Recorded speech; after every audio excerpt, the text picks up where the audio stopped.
ከዚህ ጋር አሁን አላየሁክም እኮ ከዛ አያም ወደ አያና እንሄዳለን።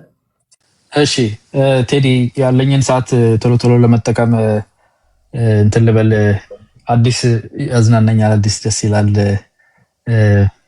ዘንጦን ፏ ብሎ ነው የመጣው። ካሜራ ስለከፈትክ ደስ ብሎኛል።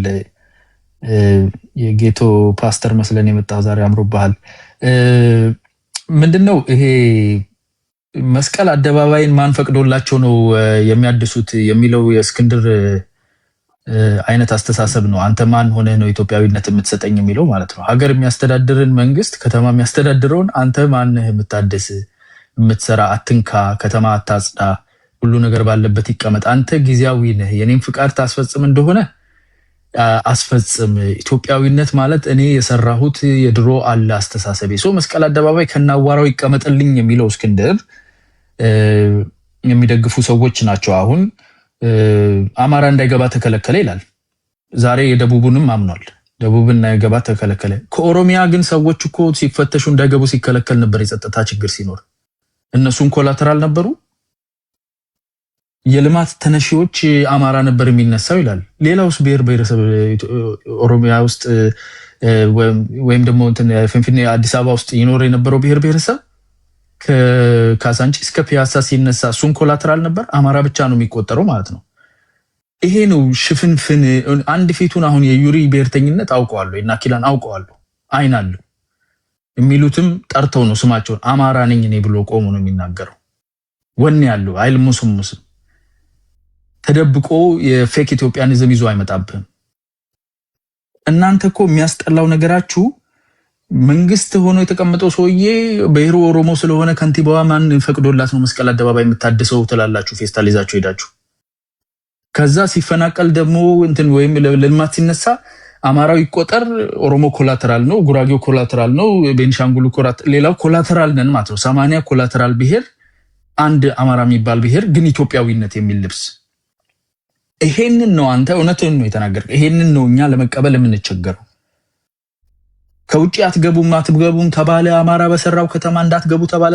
ኦሮሞ የሚሰራው ጉራጌ የሚሰራው ከተማ እኮ ነው ደቡብ እንዳትገቡ ተብሏል ብለህ ዛሬ አመንክ። ከኦሮሚያ ክልል ላይ ከወለጋ ከተለያየ አቅጣጫ እንዳይገቡ ሰዎች የፍተሻ የጥበቃ የማቆም ስራ ተሰርቶ ያውቃል። ለጸጥታ ሲባል እነሱ ምንድናቸው? ኮላተራል ናቸው። ለምን? ብሔራቸው ሌላ ስለሆነ። አማራ ስትሆን ኢትዮጵያዊ ነህ፣ ሌላ ስትሆን ኮላተራል ነህ ማለት ነው። ይሄን አይነት ፖለቲካችሁ ነው የሚያስጠላው። ይሄን ፍርጥ አድርገን መናገር አለብን ፊት ለፊት።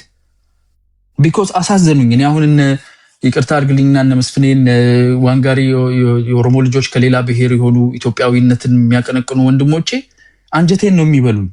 ሊያድበሰብሱ እንደምንም ብለው አልመጥምጠው ሊያስተካክሉት ሲሞክሩ ኤርትራ ሲወስዱት የማይወስዱት ቦታ የለም። ተቸገሩ እኮ። የምትሉት ነገር ግልጽ ነው፣ እናውቀዋለን። ፍርጥ አድርጋችሁ በሉት። ፊት ለፊት ውጡ፣ ማስካችሁን አውልቁ። ይሄ ነው ትክክለኛው ነገር እንጂ ዝም ብሎ ወደዛ ወደዚህ ማሰሩ ብዙ የሚያዋጣን አይመስለኝም። ስለ እኩልነት ከሆነ ችግራችሁ አሁን ይሄ ፌክ ኢትዮጵያኒስት፣ እኔ ኢትዮጵያኒዝም ትክክለኛ እኔም ኢትዮጵያኒስት ነኝ የምለው ኢትዮጵያኒስትነት አለ። ብሔርተኝነቴ የኦሮሞ ብሔርተኝነቴ አድጎ የገባበት ኢትዮጵያኒዝም ነው ለኔ ኢትዮጵያኒዝም ማለት። ለብሔሬ ያለኝ ጥያቄ የመለሰች ኢትዮጵያ፣ የምሞትላት የሚኖርላት ኢትዮጵያ ናት። ህገ መንግስቷ እኔንም የሚያውቅ ሀገሪቱም እንደ ሀገር የምታውቀኝ። ሲዳማውም ኢትዮጵያኒስት ሲሆን የሲዳማ ጥያቄ ተመልሶለት፣ ወላይታውም እንደዛ። እቺ ናት ኢትዮጵያ ማለት። የዛች ኢትዮጵያ ኢትዮጵያኒስት ነኝ እኔ። የእናንተ ኢትዮጵያ ኢትዮጵያኒስት አይደለሁም። አማራው ሰው ነው፣ አማራው ኢትዮጵያዊ ነው፣ ሌላው ኮላተራል ነው። ለልማት ሲነሳ ከውጭ አትገባም ሲባል አማራው ይቆጠራል፣ ሌላው ኮላተራል ሆኜ የምኖርበትን ኢትዮጵያኒዝም አልቀበልም። እሱን ኢትዮጵያኒዝም አትጭንብኝም። ትክክለኛው ኢትዮጵያኒዝም ህገ መንግስታዊ ማዕቀፍ ያለው ኢትዮጵያኒዝም ነው። እሱን አትፈልጉትም፣ እሱን ትጠሉታላችሁ። ቴዲ አፍሮ የተናገረበትን ምክንያት የዘፈነበትን ቅኔ ለመፍታት መቸገር የለብኝም። መጥቶ ሲደርስ እናንተ ጋር ሲደርስ ምን እንደፈጠረ አይቼዋለሁ፣ ሽታውን አውቀዋለሁ። ውሃ እኮ እሳት ያጠፋልም እሳት ይፈጥራልም። አንዳንድ ኮንሰንትሬት የሆኑ ሜታል አይተሞች እንደነ ሶዲየም አይነት ላዩ ላይ ውሃ ሲጨምርበት ኮምባስት ያደርጋል፣ ይፈነዳል። አይ ውሃ ነው ያፈሰስኩት ማለት አትችልም። ምን ላይ ነው ያፈሰስከው ነው። ዛሬ ያለው የፖለቲካ ማዕቀፍ ላይ ዛሬ ያለው ቴንሽን ላይ ቴዲ አፍሮ የጨመረው የተናገረው የዘፈነው ነገር ይሄንን ነው ኮምባስት ያደረገው። ይሄንን ነው የፈጠረው። ሪአክሽናችሁን እናያለን። ጥሩ ነው፣ ደስ ይለኛል። እኔ እንደነ መስፍን ፈይሳ አይነት እንደነ ዋንጋሪ አይነት ሰዎችን ሌሎችን ብሔር ብሔረሰቦች ህዝቦች ውስጥ ያሉትን አልቆ ተጠናቆ ወደ ኢትዮጵያዊነት ልንገባ ያለ ነው። ቆም ብለን ኦኬ አብረን እንግባ ከእናንተ ጋር ተስተካክላችሁ ኑ እንድንል ይረዳናል። ቢኮዝ የእናንተ ኢትዮጵያንስትነት የውሸት ኢትዮጵያንስትነት ነው። የምትመኟት ኢትዮጵያ እኛ በህዝቦች ትግል ያፈረስናትና ያደስናት ኢትዮጵያ ነች። ኢትዮጵያ ታድሳ ዛሬ መላው የኢትዮጵያን ህዝብ ብሔር ብሔረሰብ ሃይማኖቶች እኩል ናቸው ብላ የምታምናት እውነት ጥያቄያችሁ ስለ እኩልነት ቢሆን ከህገ መንግስቱ በላይ እኩልነትን የሚያቀነቅናለ አንቀጽ 8ን ሄደ ፕሪያምብሉ እኩል ናችሁ ይላል እኮ። እውነት ስለ ሰዎች አይገደሉ ቢሆን አንቀጽ 15ን 16ን ሄደ እስቲ ሰዎች እንዳይገደሉ የህገ መንግስቱ እኮ በደንብ አድርጎ ያስቀምጥልሃል። አንተ አንቀጽ 3ቱን የምትፍቀው ይቀደድ የምትለው ህገ መንግስት ማለት ነው እንደ ኢትዮጵያኒስት ነኝ ብለህ መተህ የኃይለ ሥላሴ የተናገሩትን ወንድማማችነት ተነግረኛ። ኃይለ ሥላሴ እኮ የኢትዮጵያ መሬትም ህዝቡም ንብረታቸው ነው ተብሎ ስዩመ እግዚአብሔር እኮ ናቸው። አንበሳም ዘነገደ ይሁዳ ተብሎ ንብረት አድርጎ ነበር የሚያስተዳድር። አንተ ጉልታለህ የኦሮሞ ህዝብ የሲዳማው ህዝብ የደቡቡ ህዝብ ጭሰኛ ነው። አርሶ ሲሶ ለቤተ መንግስት ሲሶ ለቤተ መቅደስ ሲሶ ልጆቹን ለማሳደጊያ የሚዳክርበትን ታይም የነበረውን ይሄን ኢትዮጵያንዝም ነው የምትመኘው። እረፉ፣ ሰብሰብ በሉ ምንለው ለዚህ ነው። ብሔርተኛ ከሆናችሁ ደስ ይላል። የአማራ ብሔርተኛ ከሆንክ ያንተም ጥያቄ ተመልሶ የኔም የኦሮሞ ብሔርተኛ የትግራይ ብሔርተኛ ተመልሶ ኢትዮጵያ የሁላችን ናት፣ መብታችን የሚከበርባት እኩል ይሆንባት የሚለውን ነው። እቺ ኢትዮጵያ ለኔ ትሆነኛለች። ኢትዮጵያኒስት ነኝ እሷ ላይ ደርሰናል። ህግ አለን። የሚያስፈልጉ ነገሮች የቀሩን ነገሮችን ተመካክረን እንሙላና ሁሉም ኢትዮጵያኒስት ይሁን። አንዱ ላፍርሳት የሚል አንዱ ልገንባት የሚል ኢትዮጵያ አትኖረን ያስማማናል። አይና ተመለስ ኃይለ ሥላሴ ጋር ይዤ ሄዳለሁኝ እስከዛ ድረስ መስቀል አደባባይንም ከነካህ እጮሃለሁኝ ፌስታሊን ይዤ ወጥቼ ሁሉን ነገር ያማራ አድርጋለሁኝ። ያለማሁን ነገር በነገራችን ላይ ምንም ብታደርጉት የሚጠግብ አይደለም። እውነተኛ ፍላጎታቸው የሁሉ ናት እኮ ይላል አሁን ዘፈኑ ላይ እንኳን አሸገሩ የሁሉ አይደለም ወይ መላው ሀገሩ ይላል። አንቀጽ 40 ንዑስ አንቀጽ 3 ማለት እኮ የህገ መንግስቱ የምትጠላው ህገ መንግስት ባንዲራውን የምትጠየፈው ህገ መንግስት እኮ አንተ አሁን ዛሬ ኢትዮጵያዊነት እሱ አይደለም። ግን እውነተኛ ፍላጎታችሁ ምንም ብታደርግለት አይረካም። ይሄን ብዬ ጨርሳለሁ። ሰዓት ምን ያህል እንዳለኝ አላውቅም። በጣም መልካም በቃ 2 ደቂቃ የሚፈጅ ነገር ነው። የበላይነትን የሚመኝ ብሔርተኝነት አሁን እነሱ ኢትዮጵያኒስት ብለው የሚያመጡት በሽፋን ስር ያለ ኢትዮጵያኒዝም ማለት ነው። ወደ ጥንታዊ ኢትዮጵያ እንመለስ፣ የብሔር ብሔረሰቦችና ህዝቦች ሃይማኖቶች እኩልነትን አልቀበልም፣ እዚህ ባንዲራ ላይ ያስቀመጥከውን ኮከብ አንሳው፣ እሱ ኮከብ የኔን የምመኛትን የጥንቷን ኢትዮጵያ ፍቶብኛል የሚሉት ሱዶ ኢትዮጵያኒስቶች እኩልነት የማይፈልጉ የበላይነት አይጠግብም። ምንም ብታደርግለት አይጠግብም። ቅድም መስቀል አደባባይ ሲሰራ ወጥቶ መጮህ አይደለም እና አዲስ ታይምስ እዚህ መጥተው ግማሹ ሲነሳ ለልማት ተነሺ አማራው ይቆጠራል፣ ኦሮሞ ኮላተራል ነው፣ ሌላው ኮላተራል ነው የሚሉትን እብደት አይደለም እንብል። የ3 የ4 ነገስታትን ቤተመንግስት የገነባ መሪ ነው ያለው። ስለ አንዱም አይናገሩ፣ ይሸሹታል። ለመቶ ምናምን ዓመት አድዋን የምናከብርበት ሙዚየም ምንም የለንም። በነገራችን ላይ የሚኒልክ ሐውልትን ለራሷ ከእዝን ገንዘብ በተረፈ የተሰራ ነው እንጂ ስለ አድዋ አይደለም። ለመጀመሪያ ጊዜ ነው ከመቶ ምናምን ዓመት በኋላ ለአድዋ ትክክለኛ ቋሚ የሆነ ነገር የተሰራው። እንዲህ ብለው አይናገሯት፣ ሊያጥላሉት ይሞክራሉ። የ4 ነገስታት ስራ፣ የአድዋን ስራ፣ የ1000 ዓመት አጀንዳ የሆነውን የአባይን ገድበህ ብታስቀምጥ እሱን ለመናገር ያንሳቸው ለማሳነስ በኢህአዴግ ጊዜ ነው የተሰራውን ትሉ እንደዚህ ይላል። በምንም ተአምር ሪኮግናይዝ አያደርግልህም። እና አሁን እዚህ ጋር የምንቸገረው ነው ዋንጋሪ እንትና መስፍኔ የምትጨነቁት ጥርት አድርጋችሁ ወቁት። ይሄ አካል ኢትዮጵያኒስት ነኝ ይልሃል እንጂ ውሸቱን ነው፣ የበላይነት ነው የሚፈልገው። አንተ ወይ ትገዛለህ አትልሙስሙስ፣ ወይ ትገዛለህ ወይ ስነ ስርዓቱን ይዞ እኩልነትን ያከብርልሃል። በጣም ዴንጀረስ የሆነ ነውና የፈለግከውን ብታደርግለት የተቀበረውን የባህር በር ጥያቄ አንስተህ ይሄው አንድ ነገር አይናገርም። የባሰ ከኤርትራ ጋር ከምናምን ጋር ከግብጽ ጋር ሆኖ ነው ሊወጋህ የሚሞክረው። ይሄ ኢትዮጵያኒዝም አይደለም፣ የበላይነት ትግል ነው። የአንድ ብሔር፣ የአንድ ማንነት፣ የአንድ ሃይማኖት ራሱን ገልጦ እየመጣ ነው። በጣም ደስ ብሎኛል። ቴዲ ትልቅ ነው ባይዘው። ቴዲ ወደዋለሁ። አሁንም ማደንቋ አርቲስት ነው። ይሄንን ስለገለጠልን ራሱ ትልቅ ስራ ነው። ብሔር ብሔረሰቦች ነቅተው ትግላቸውን ፕሮቴክት እንዲያደርጉ ይረዳናል። አመሰግናለሁ። ቴንክ ዩ አያና። ካሁን በኋላ በተቻለ መጠን ለሁላችሁም ጽድት ያለ ንግግር እንድታደርጉ ጥያቄ መጠየቅ የምንፈልግባቸው ነገሮች አሉ። እንደየሁኔታው እንቀጥላለን። መሀል አልገባባችሁም። ግን አለው ቴዲዬ ከታችም ከላይም ያላችሁ እንደ ሁልጊዜው ይህን እድል ስለምሰጠን ለአንተ ያለኝን ክብር መግለጽ እፈልጋለሁ። እኔ የቴዎድሮስ ካሳሁን ሙዚቃ ውስጥ ትዝ ይልህ ከሆነ ከመውጣቱ በፊት ሳቤሽ ምንድነው ስትለኝ ሁሉንም አካል ይነካል የሚል እምነት አለኝ የሚል ነገር ነበር አስቀምጬ የነበረው። እንደጠበቅኩት ኢትዮጵያ ውስጥ ያለውን የፖለቲካ አስተላለፍ በደንብ የነካ አድርጌ አግኝቼዋለሁኝ። ቴዲ የተሰማውን ያየውን የተገነዘበውን ላለፉት 8 ዓመታት የታዘበውን ነገር በሙያው ይዞ ወጥቷል። ዘፈኑ ከወጣ በኋላ ሁሉም ሰው እንደተሳፈረበት ባስ ወይም ባቡር ትርጓሜውን ወስዶ አይቻለሁኝ። እኔ ግን በዋነኛነት የዚህ ሙዚቃ ማጠንጠኛው ኢትዮጵያዊነት በየትኛውም ጎራ ውስጥ የተገፋ መሆኑን በደንብ አጽንኦ ሰጥቶ የሄደበት መንገድ እንዳለ ይሰማኛል። እኔ ለአራት ነገሮች ይሄ እንትን በተለያዩ እንትኖችም ሳየው ከተለያዩ ሀሳቦችን ስሰማ የተለያየ ጎራ ውስጥ ያለውን ሳቤም ሳየው 4 ነገሮች ላይ ትኩረት አድርጌያለሁ። አንዱ ስልጣን ላይ ያሉ ሰዎችን በደንብ ይነካል ብዬ አስባለሁኝ። ሌላኛው ተቃዋሚ ነን ብለው ነፃ አውጪ ነን ብለው ትጥቅ ትግል ውስጥ ያሉትን የፖለቲካ ኃይሎችን በደንብ ይነካል ብያለሁ። ሌላኛው በቀጠና ያለውንም የፖለቲካ አሰላለፍ እንደ ትንቢት ያስቀመጠልን ነገር አለ ብዬ አስባለሁ።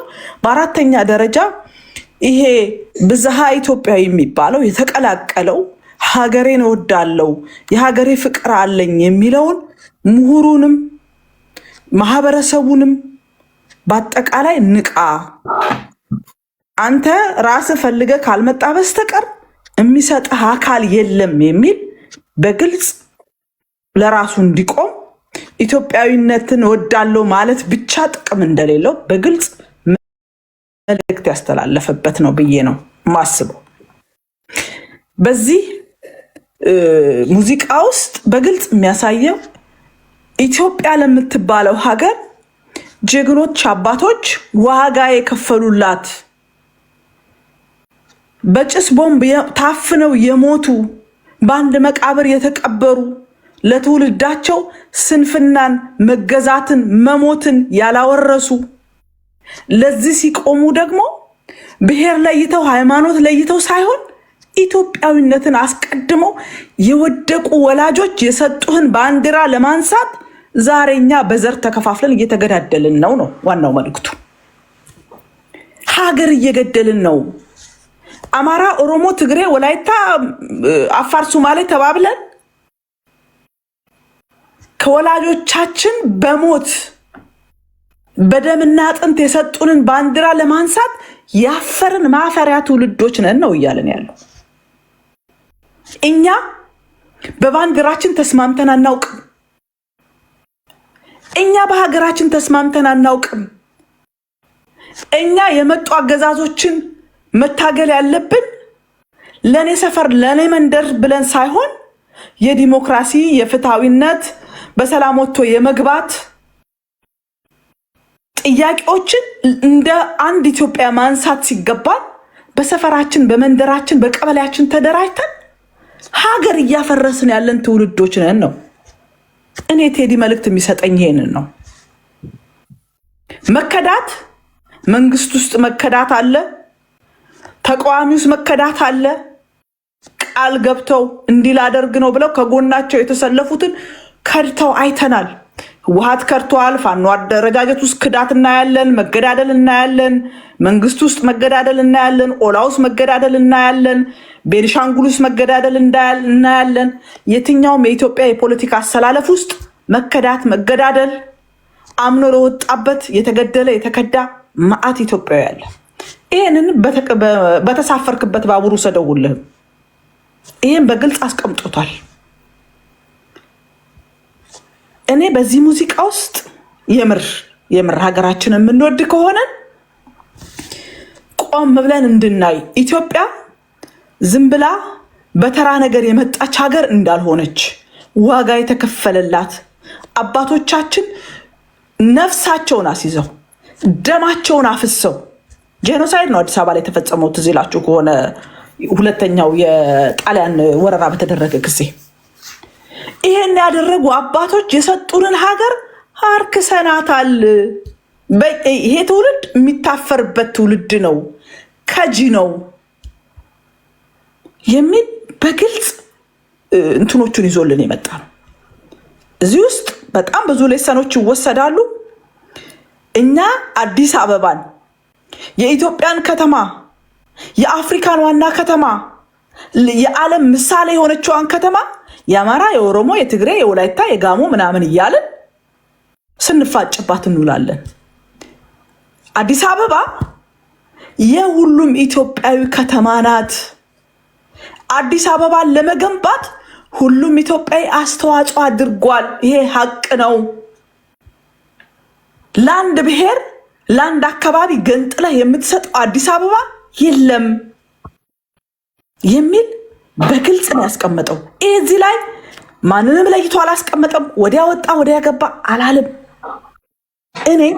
እኔ የተሰማኝ እኔ መልእክቱን ማስተላለፍ የፈለገበት መንገድ ይሄ እንደሆነ ይሰማኛል። እንደገና 12 ሆነ። እኛ 12 ክልል ከፋፍለን 12 ቦታዎች ላይ ሆነን ፖለቲካችንን እየሰራን ነው።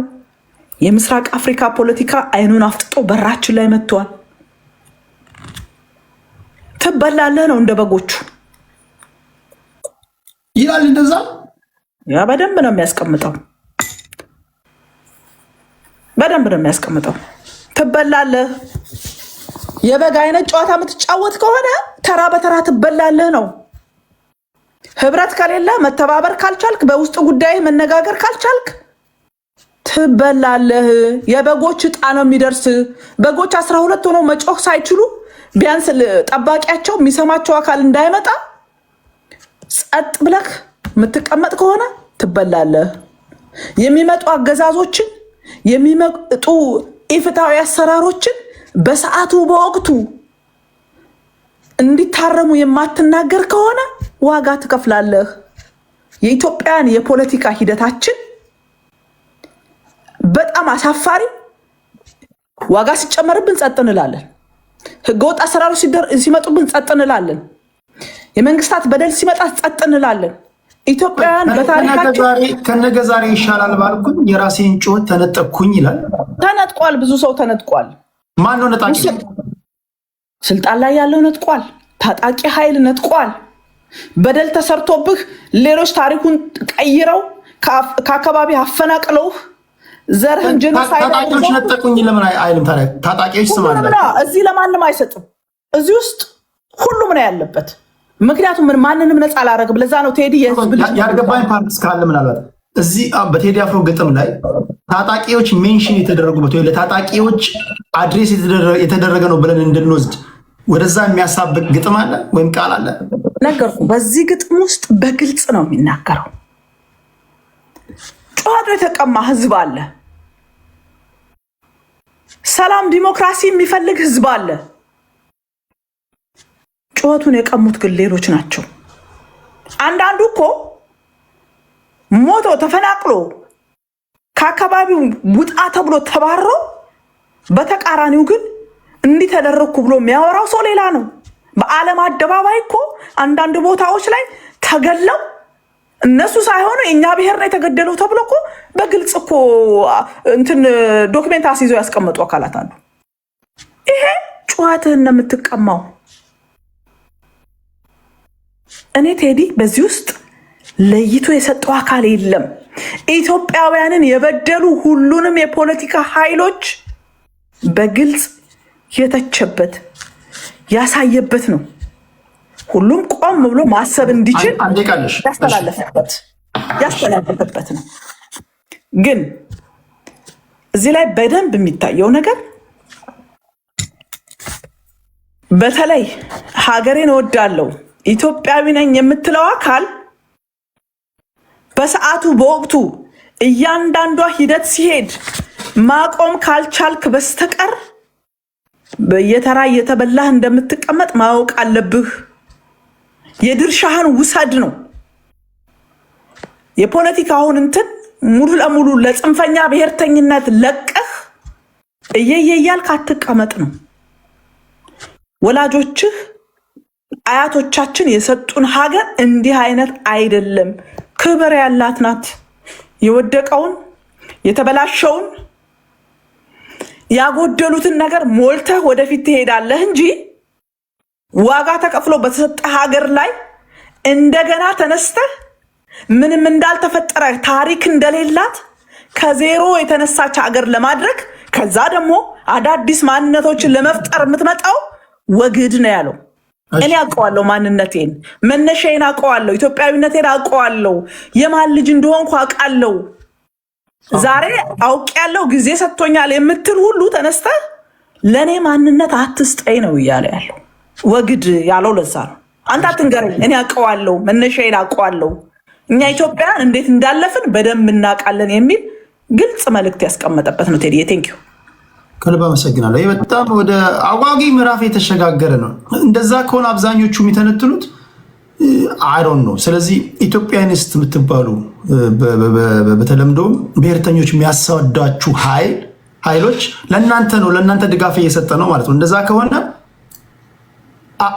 አይዶን ነው። ብሔርተኞች ገብታችሁ ለምንድነው ለምሳሌ ለወትሮ የአማራ ብሔርተኞችን እያየሁ ነው ለእኛ ነው የተዘፈነው እያላችሁ ነው።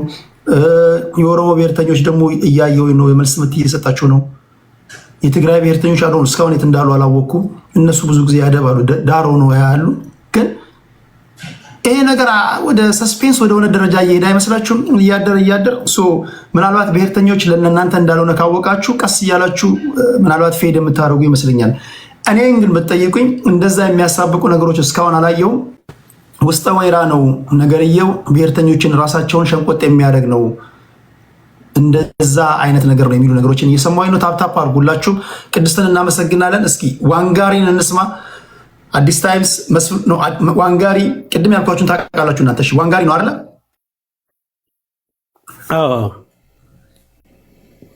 ኦኬ። እዚህ ጋር እያየሁ ነው ኮሜንታችሁ።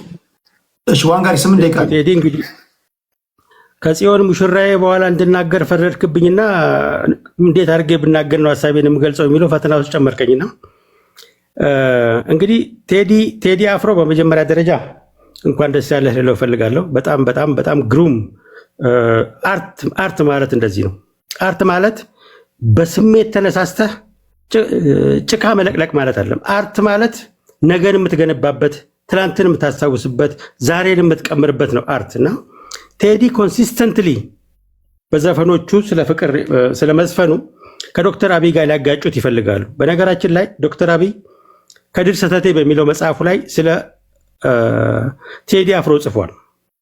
ከድር ሰተቴ ቴዲ አፍሮ ጅማ ላይ በ2009 ዓ.ም ኮንሰርት ነበረውና ኮንሰርቱን ከመጀመሩ በፊት ጅማዎችን የጠየቃቸው ስለ ከድር ሰተቴ ነበርና ከድር ሰተቴ የሚባል ሰው ታውቃላችሁ ወይ ብሎ ከድር ሰተቴን እኛ ግጥም በወረቀት ነው የምንጽፈው፣ ከድር ሰተቴ ግን ራሱ ግጥም ነው በሚል ተናግሮ ጅማዎችን አስፈንድቋል። ይህንን ጽፎ ዶክተር አብይ መጽሐፋቸው ላይ ፍቅር ያሸንፋል የሚለውን የቴዲ አፍሮ ንግግር ተጠቅመው ነው መጽሐፋቸውን የዘጉት።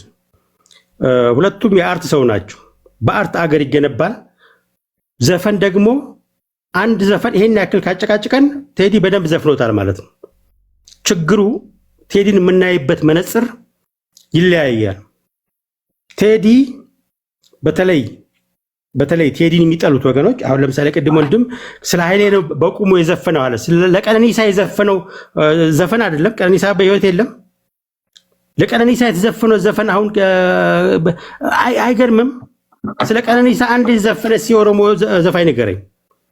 አንዳንድ ጊዜ ይሄ ፖለቲካ የብሔር ፖለቲካ አንዱም ችግሩ መነጽርን ያንሸዋርረዋል። ማ ስለአንተ በትክክል እንደተናገረ እንኳን መመስከር አትችልም። ማ ወደፊት እንደሚያስፈነጥር እንኳን አታውቀውም። መነጽር ይንሸዋርራል። ስለዚህ ቴዲን ዘፈኑን ስንሰማው ዘፈኑ መጀመሪያ ዘፈኖቹ በአንድ አልበም ውስጥ የለቀቃቸው ዘፈኖች ስለ ኢትዮጵያ ፈርሳለች ብለው የሚከሱት ኢትዮጵያ ሙሽራዬ የጽዮን ሙሽራዬ ብሎ የዘፈነበትን ለምንድን ነው የማንነግረው? ለምንድን ነው ትምምነ በሚለው ትዘምን ጦቢያ ትዘምን በሚለው ዘፈኑ ላይ የተናገረው ኢትዮጵያን የወጋ ይወጋ ብሎ የዘፈነውን ለምንድን ነው የማንናገረው? አሁን ኢትዮጵያዊነትን እኔ ቱ ቢ ኦነስት በእልህ ውስጥ ገብተው አንዳንድ ኦሮሞ ዘፋኞች ኢትዮጵያ ያልፈረሰችን በማለታቸው በጣም በጣም ደስ ብሎኛል። ምንም እንኳን ስንኛቸው ውስጥ የጨመሩት አንዳንድ ነገሮች እጅግ ባለስማማበትም ፈጽሞ ብኮንነውም ይሄንን ነው የምፈልገው። ኦሮሞ አባቶቹን ኢትዮጵያን በመገንባት ረገድ የሰሩትን ሮል ስለ ባልቻ አባሳፎ የዘፈነው ቴዲ ነው። ማን ነው የኦሮሞ ዘፋኝ የዘፈነው? አንዳንድ ጊዜ እውነት እንናገር ሲባል እንደ ቴዲ አይነት አርቲስት ሌላ ሀገር ዜጋ ቢሆን ኖሮ ሌላ ቦታ ይሆን ነበር። በጉራግኛ የሚዘፍነው በቤንሻንጉል አትባሮ በሚለው የዘፈነው ኢትዮጵያን የሚመሳሰሉ ዘፈኖች እጅግ ዘመናዊ ባይዘወይ አንደኛው አሁን እንትን የዘፈነው እንትና አጃቢ ሆኖ የገባበት ዘፈን ርዕሱ አሻጋሪ ማለት ነው። አሻጋሪው ማን ነው?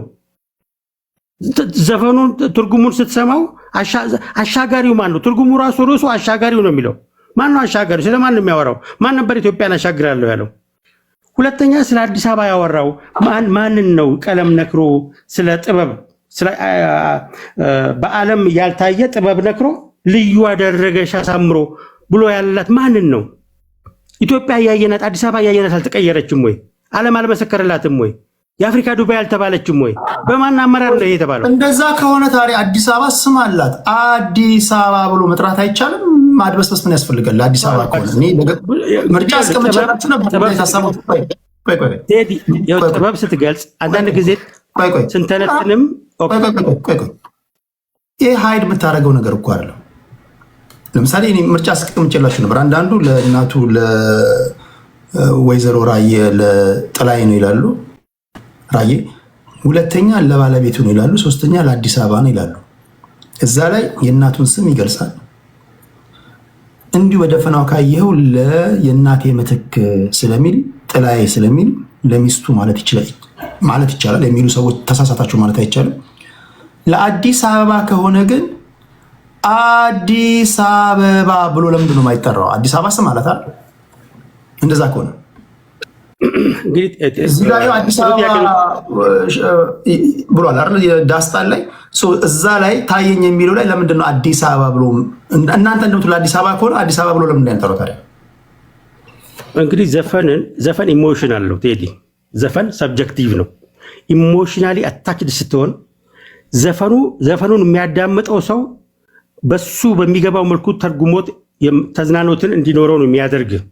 አንዳንድ ጊዜ ዘፈን ፊት ለፊት ሲሆን ከአንዴ በላይ አትሰማውም። ዘፈኖች ብዙ ጊዜ ጎበዝ ዘፋኝ አሁን ስለ ዘፈን ብትመለከት ሁለት የሚጋጩ ሀሳቦችን የያዘ በአንድ አልበም ላይ ሊያወጣ ይችላል። ዘፈኑ አሁን አፍቃሪ የሆነ ዘፋኝ እዚጋ ተበዳይ ሆኖ ሊቀርብ ይችላል፣ እዚጋ አዛኝ ሆኖ ሊቀርብ ይችላል። ዘፈኑን ከሚዘፍንበት አንጻር ነው መተርጎም ያለብን።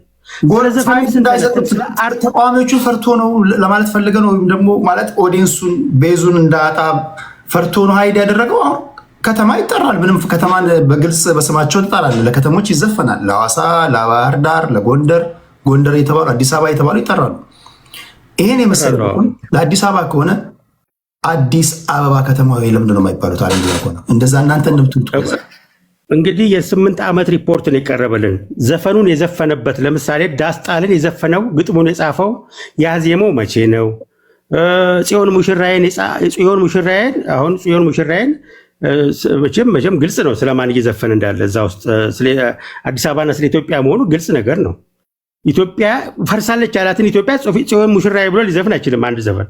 ስለዚህ ዘፈኖቹን ኮንቴክስቹዋሊ ካልተገነዘብንለት እኛም ተሳስተን ዘፈኑንም ትርጉም አልባ እንዳናደርግ ሌሎች አርቲስቶችም ሲዘፍኑ አርት እንዲያደርጉት ነው ማበረታታት ያለብን። ብዙ ጊዜ ሁል ጊዜ ፊት ለፊት ዘፍነውና አንድ ሁለት ብዙ ጊዜ ዘፋኞች ይሰማሉ፣ አይደገምም። አንዳንድ ዘፈኖች ግን ደጋግመህ ትሰማቸዋለህ። የሚያስገድድህ በአርቲስቲክ ሲሆን ዘፈን በዚህ መልኩ ነው የሚገለጸው። ስለ አንድ ዘፈን ውስጥ ምን ሊያሟላ ይችላል? ከኢሞሽን ዋይዝ ከያዘው ታሪክ አንጻር ከመቼት የሚባል አለ። አሁን መቼ ነው ይህን ግጥም የጻፈው? ወቅቱ ምን ነበር? ምንን ለማስተላለፍ የፈለገው? ለምሳሌ ኢሞሽን መጀመሪያ ችግር ይዘፍንልና በሚቀጥለው ዘፈን ላይ መፍትሄ ይዘፍንልሃል። ብዙ ነገሮች አሉ አንድ ዘፈን ውስጥ የሚካተቱ። ስለዚህ ቴዲ አፍሮ በዘፈኑ ኮንሲስተንትሊ ስለ ኢትዮጵያ ዘፍኗል። በእርግጥ ከእሱ ጋር የማልስማማው እሱ በሚዘፍነው ዘፈን ውስጥ ቀለሞቹ ብዙ ጊዜ አፄዎቹ ቀለሞች ይሆናሉ። በተቻለ መጠን ዘፈን ነገን ማስኖር የሚችል ቢሆን ይመረጣል። ወደኋላ እንደ መኪና ስፖኪዮ ወደኋላ ማያሳይ ቢሆን ይመረጣል ብዙ ጊዜ። ነገር ግን እሱም ችግር አለበት ማለት አይደለም። ችግር ማለት የሱ ቀለም ኢትዮጵያ ውስጥ ኢትዮጵያ የሚገልጽበት ቀለም ውስጥ የአጼዎች ቀለም እንታያቸዋለን። ለምሳሌ የደርግ ቀለም እኔ አላየሁም፣ የየሰው ነገሩኝ። የኢህአዴግ ቀለም አላየሁም። የኢትዮጵያ እንግዲህ የአጼዎች ኢትዮጵያ በሚላት በሃይማኖት ዘፈን ወንዞች ገደብ እንግዲህ አሁን ወንዞች ገደቡን ጨምሯል። ጥሩ ነገር ነው። ይሄንን ጀነሬሽን የሚገነባ ባይዘው ኔሽን ቢልዲንግ በዘፈን ውስጥ በጣም ይሰራልና ለኔሽን ቢልዲንግ የሚጠቅሙ እንደ ቴዲ ያለ አስተሳሰብ ነገር ይሄን የብሔር ፖለቲካን እየጠላህ መፍትሄውንም አብረህ ብትዘፍን የተሻለ ነው የሚለውን እንደ በጣም አድናቂው የከዲር ሰተቴም አድናቂ እንደመሆነ መጠን እሱም የከዲር ሰተቴ አድናቂ ነው። ዶክተር አብይም በዲራዝ በሚለው መጽሐፉ ላይ በደንብ አክብሮ ነው የገለጻቸው። እነዚህ ሁለት ሰዎችን ለማጋጨት አትሂዱ፣ እንደ አርት ተናበው ነው የሚሰሩት። ይህም ኢትዮጵያ ነው የሚለው ይህም ኢትዮጵያ ብሎ 24 ሰዓት ነው የሚሰራው። ቴዲ የዘፈንላትን ዶክተር አብይ 24 ሰዓት እየሮጠ 24/7 እየሮጠ ኢትዮጵያን እየገነባ ነው። ፕሮጀክቶቹ ኢትዮጵያ የሚሉ ናቸው። በየክልል ድንበር ዘለል ናቸው። ነገን የሚገነቡ ናቸው። ወጣት ተኮር ናቸው። ስለዚህ እነዚህ ሁለት ሰዎች ለማጣላት ከምትሄዱ ግን ኢትዮጵያ ይሆኑላችሁ። ክብረት ይስጥልኝ። እሺ ዋንጋሪ እናመሰግናለን። የመጀመሪያ ተናጋሪ ነበርኩ ስከፍት። አሁን ብዙ ካዳመጥኩ በኋላ እኔ ቀደም ይሄ ዘፈን የተጻፈው ደራሲው ማን እንደሆን ባቅ ኖሮ ቴዲ ዘፋኝ የዘፈነው ዘፈን ከደራሲውን ነበረ የፈለኩት። ራሱ ደርሶት ነው ወይስ የዛሬ 20 ዓመት የተደረሰ ዘፈን ዘፍኖ ነው? ድምጽ መዋስና መድረስ የተለያየ ነው። ያጎረሰሽን ከነገርሽኝ የተኮሰሽን እነግርሻለሁ ይባላል ለመሳራ። ያጎረሰሽን ከነገርሽኝ የተኮሰሽን ደግሞ እነግርሻለሁ ይባላል። እኔ ቴዲ አፍሮ በፖለቲካ አስተሳሰቡ ዶክተር አብይን ይሸልመዋል እንጂ ይወቅሰዋል ብዬ አላስብም። ለምን? ለዘመናት ስለ አባቶቹ ስለ የነ ምኒልክ አምላክ የነ ኃይለ ሥላሴ አምላክ ብሎ ያመለካቸውን አቧራ አራግፎ ዓለም እንዲጎበኛቸው ዙፋናቸውን፣ ሲኒያቸውን፣ ድስታቸውን፣ መኪናቸውን ታሪክ ዓለም እንዲያ ያደረገ መሪ ስለሆነ ይሄን በማድረጉ ይደሰትበታል እንጂ ታሪክ ቀብሮ አላጠፋም። ስለነ ባልቻ አባ ነፍሶ ስለነ ገበዮ ጉርሙ እሱ ዘፍኖ አብይ አህመድ ዓለም እንዲጎበኝ አድዋ ሙዚየምን ሰርቶ ሐውልታቸውን አቆመላቸው። ኢትዮጵያዊነት በኢትዮጵያ መሪዎች በቴዲ ዘመነ መንግስት ኢትዮጵያ የማይል መሪ በነበረበት ዘመን አሁን አብይ አህመድ ከቴዲ በላይ ኢትዮጵያን ይጠራል። ቀንቶበት ካልሆነ በስተቀር ኢትዮጵያዊነት ለቴዲ አብይ አይነግረውም ማለት ነው። ቢነግረው እንኳን አዝማሪ ለወታደር አይነግርም ማለት ነው ቢነግር እንኳን። ምክንያቱም አብይ አህመድ ኮሎኔል ነው። አገሩን ቆስሎ ሞቶ የጠበቀው ሰው ነው። ልጅ ምጥ ለናት ልጅ ምጥ ለናት አታስተምርም ከሆነ እናት ደግሞ ለአያት ምጥ አታስተምርም። አብይ በኢትዮጵያ ማወቅ አያት ይሆናል ለቴዲ አፍሮ። ቴዲ አፍሮ ደግሞ እናት ከሆነ ማለት ነው። ሶ አሁን ይሄ ድርሰት መቼ ነው የተጻፈው? ደራሲው ማን ነው የሚለውን ብናቅ ድምፁን ተውሶ በቴዲ አዘፍኗል ወይ ኤርትራዊ ነው ብዬ ነው ማምነው እኔ በኔ። ስለ ኢትዮጵያዊነት ባንዲራ ካወራ ባንዲራው ስለሸፈተችበት ዳስ ጥሎ ማልቀስ ትክክል ነው ብዬ ማምናለሁ። ምክንያቱም ቴዲ አፍሮ የሚወደው ልሙጣን ባንዲራ ነው። ያቺ ልሙጣ ባንዲራ ከመቀደድም ሸፍታለች። አሁን ኢትዮጵያን እየወጋች ነው። ኢትዮጵያን እየወጋች ነው አዙራ። ያቺን ባንዲራ ይዘው አገረ መንግስቱን የሚወጋ ሽፍታ እጅ ነው ያለችው። ዳስ ጥሎ ቢያለቅ ስለዚህ ጉዳይ ቴዲ ልክ ነው ብዬ ነው ማምነው። ከፖለቲካ አይዲዮሎጂ ግን አብይ አህመድን ሊሸልመው ይገባል እንጂ ቴዲ አፍሮ አብይን የሚወቅስበት አንድም ምክንያት የለው። ለዚህ ነው ይሄ ድርሰት አምስለት ሙጬ ጽፋው ስለ ኤርትራ አገር ቴዲ ዘፍኖት ይሆን እላለሁ።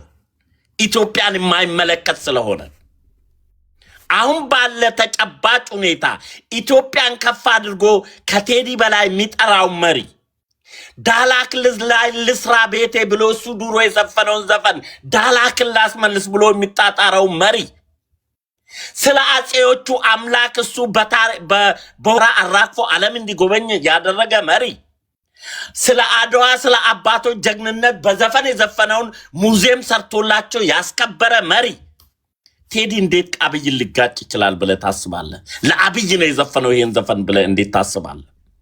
ልታስብ አትችልም። ኢትዮጵያ የሞተች ሳይሆን ጸርታ እየተራመደች እያለ የአማቾቹ አገር ናት እየሞተች ያለችው። አምሰለት ጽፋ ለቴዲ ያዘፍነው ካልሆነ ብዬ ቅድም የነገርኩ ለዛ ነው። ኢትዮጵያን የሚመለክ አንድ ነገር ወይ ቀላል ጥያቄ ብቻ ልጠይቅ። አንድ ጥያቄ። እሺ ቴዲ፣ በፍጹም ለአብይ አይሆንም ካልክ አባይ ለዘዴው ባፍ ይቀድማል፣ አምኖ መከዳት እንዴት ያማል የሚለው ለማን ነው? አብይ ቴዲን አልከዳማ።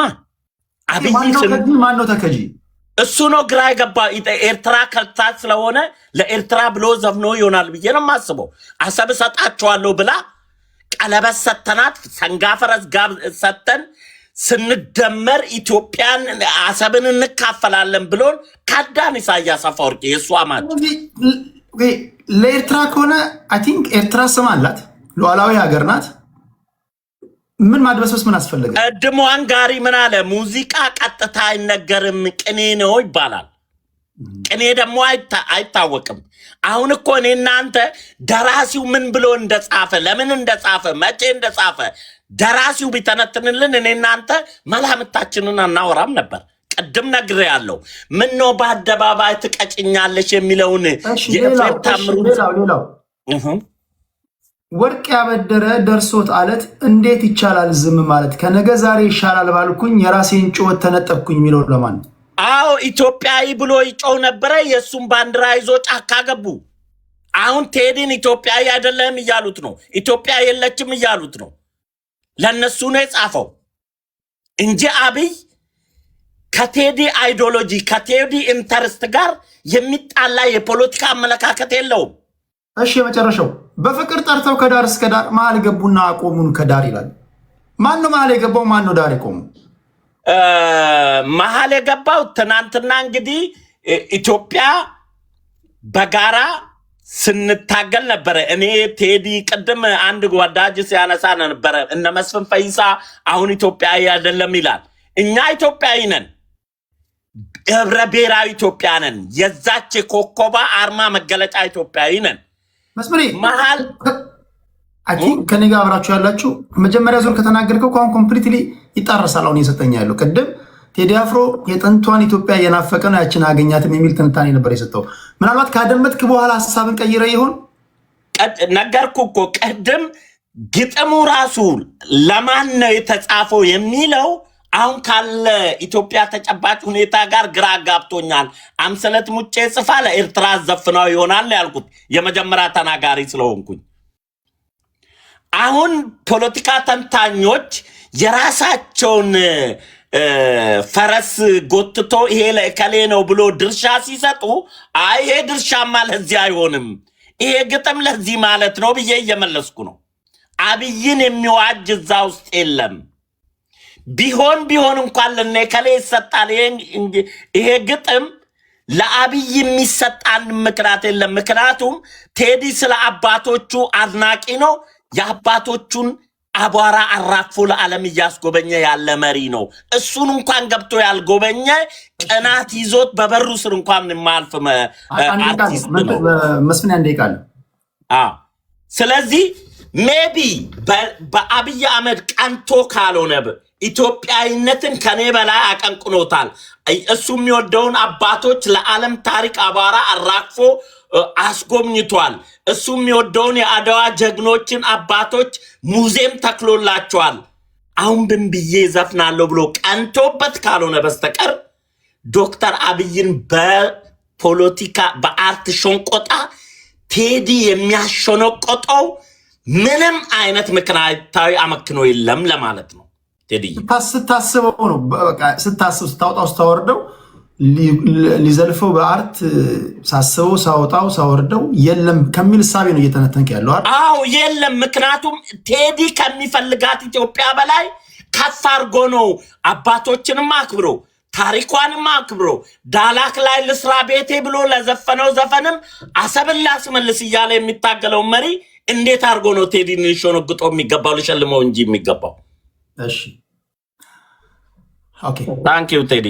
ኦኬ መስፍኔ፣ ሶስተኛ ዙር ላይ ደግሞ እስኪ ሌሎችን ደግሞ ስትመጣ ምናልባት የሚገለጥልን ነገር ካለ እስኪ እዚሁ ትጠብቃለህ መስፍኔ፣ እንዳትወጣ ኔትወርክ ሆነ ብዙ ነገር ማለት ይቻላል።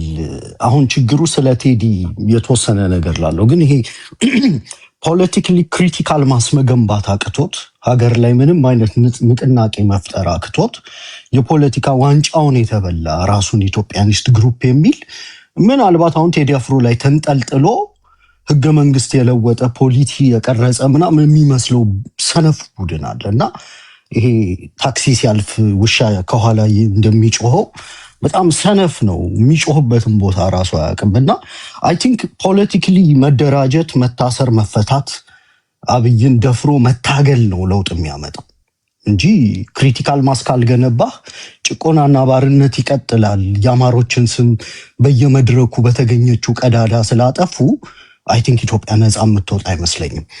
ሌላው ነገር ምንድነው? ቴዲን ከልጅነታችን ጀምሮ እናውቀዋለን። እኔ ፕራውድሊ የአማራ ብሔርተኛ ነኝ። ግን የአማራ ብሔርተኝነት ስቴቱ ቅኝ ገዝቶኛል ወይም የብሔር ጭቆና ምናምን ብሎ ስቴቱን ፋንዳሜንታሊ ስትራክቸራሊ ሊያፈርስ ወደ ሜዳ ይወጣ አይደለም። የፍትህ የርትዕ ጥያቄ ይዞ ወጥቷል። ግን ለሀገረ መንግስቱ፣ ለነገስታቱ፣ ለኢትዮጵያ ባንዲራ፣ ለሀገራዊ አንድነቱ ያለው ክብር እንዳለ ነው። ቢኮዝ የገበሬውን ፋንዳሜንታል ቫሊዩስ ይዘን ስለምንታገል ማለት ነው። ኢትዮጵያዊ የፖለቲካ አመለካከት እኛን ሊጠብቀን ስላልቻለና 60 ዓመት ፌል ስላደረገ ተደራጅተን ራሳችንን ማዳን ስላለብን ኢትዮጵያ ውስጥ ያለው ህገ መንግስት የቡድን የመደራጀት መብትን የሚፈቅድ አንቀጽ 8 ስለሆነ የግለሰብ የመደራጀት መብት የሚከበርበት ሀገር ስላልሆነ አማራ ሌሎች በብሔራቸው ተደራጅተው እንግዲህ በብሔር ከተደራጀ የመሬት ባለቤት ነው፣ የሪሶርስ ባለቤት ነው።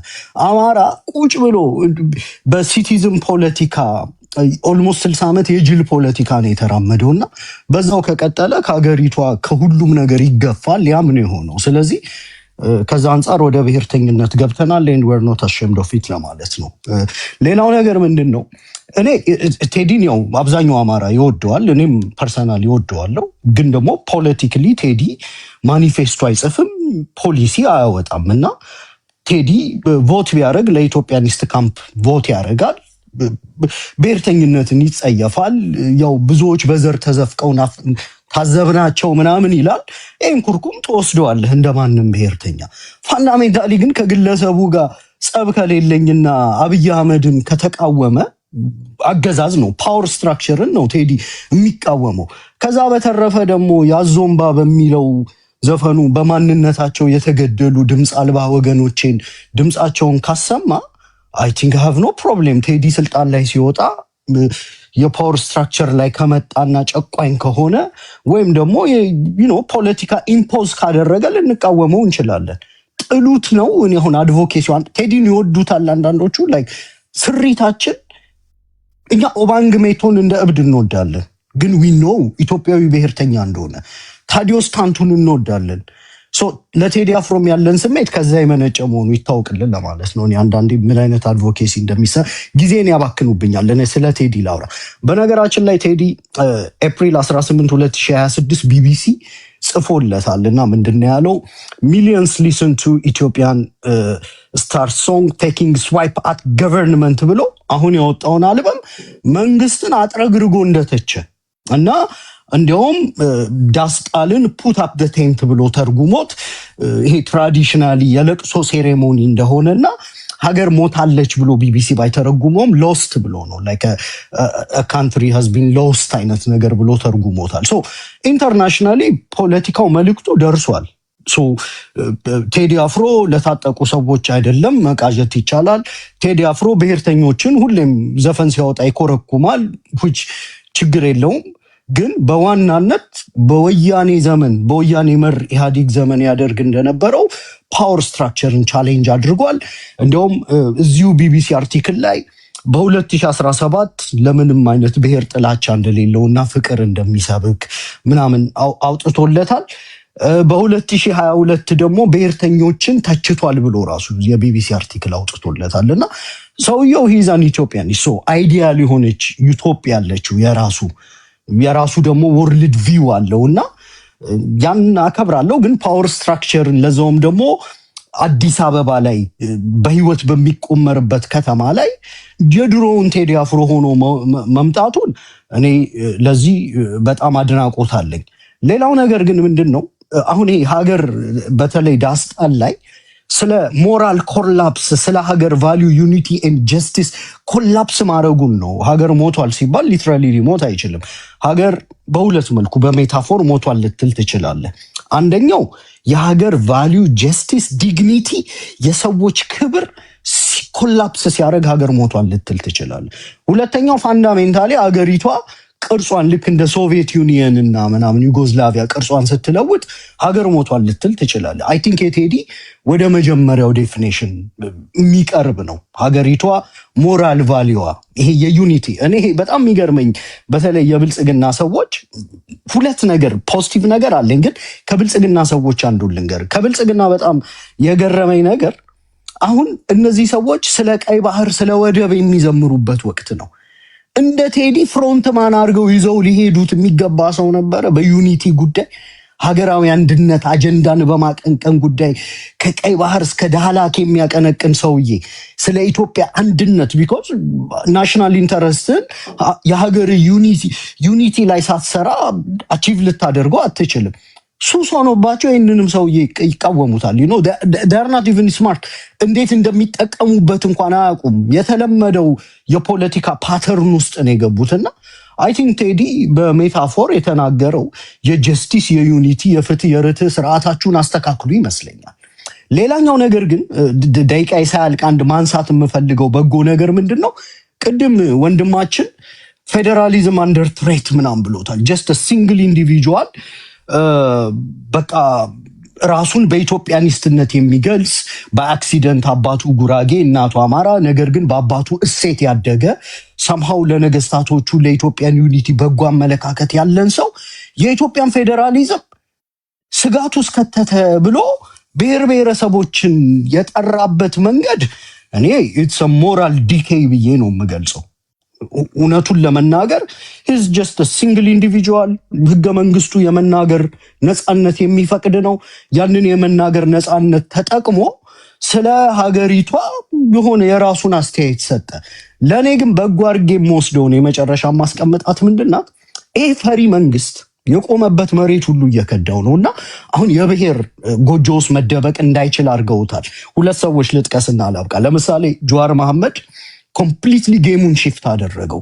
እየሳቀ ወጥቶ ይሄ በኦሮሞና በአማራ መሀል ብልጽግና የሚፈልገውን ቴንሽን ውሃ ሲደፋበት አይ ካን ዌይት ቴዲ የሚያወጣውን አልበም ለመስማት ኢትስ ሪሊ ኢንትረስቲንግ ምናምን አለ። ለእኔ እንደ አንድ ፖለቲከኛ ይገባኛል። ይሄ ሀገር ሊነድ እንደሚችል ስለሚያውቅ ክሪቲካል ማሱን ኢትስ ኦኬ እያለ ኖርማላይዝ እያደረገ ነው። የብልጽግና ሰዎች ግን በተቃዋሚ ጎራ ያሉትን ሰዎች ያህል እንኳን ኦኬ ኃላፊነት የማይወስዱ ናቸው። ሌላ እንዲሁ የሚዲያ ዳሰሳ ሳረግ አምቦ ኡርጌ የለጠፈውን ቪዲዮ አየሁትና አምቦ ኡርጌ ዊኖ የኦሮሞ ብሔርተኝነትን በማደራጀት እና በመታገል እና ምን ብሎ ነው የለጠፈው? ኦሮሞ አለ በአረንጓዴ ቢጫ ቀይ ውስጥ እኮ ድርሻ አለው። ብልጽግና ራስህን ቻል፣ ከዚህ በኋላ ኦሮሞ ውስጥ መደበቅ አትችልም። ኢንፋክት ቪዲዮ ላይ ቴዲ አፍሮ ያጫሉ ወንድም ብሎ ነው የለጠፈውና አይ ቲንክ የኢትዮጵያ ፖለቲካ ማቹር እያደረገ ኤሊቬት እያደረገ ነው። መንግስት ወንበሩን የሚይዙት ግን ባርባሪክ ናቸው። ሁልጊዜ ቁልቁል ነው የሚሄዱት። ወደብ የሚያክል ሀገራዊ አጀንዳ አንስተው ሀገሪቷን ከጫፍ ጫፍ ሊያነቃንቅላቸው የሚችለውን ሶሻል ካፒታል እንኳን በቅጡ አይጠቀሙም ለማለት እወዳለሁ። ቴዲ ወረፋ ከደረሰኝ በሚቀጥለው ዙር በቀላለሁ። ቴንክ ዩ ቴዲ። የመጨረሻ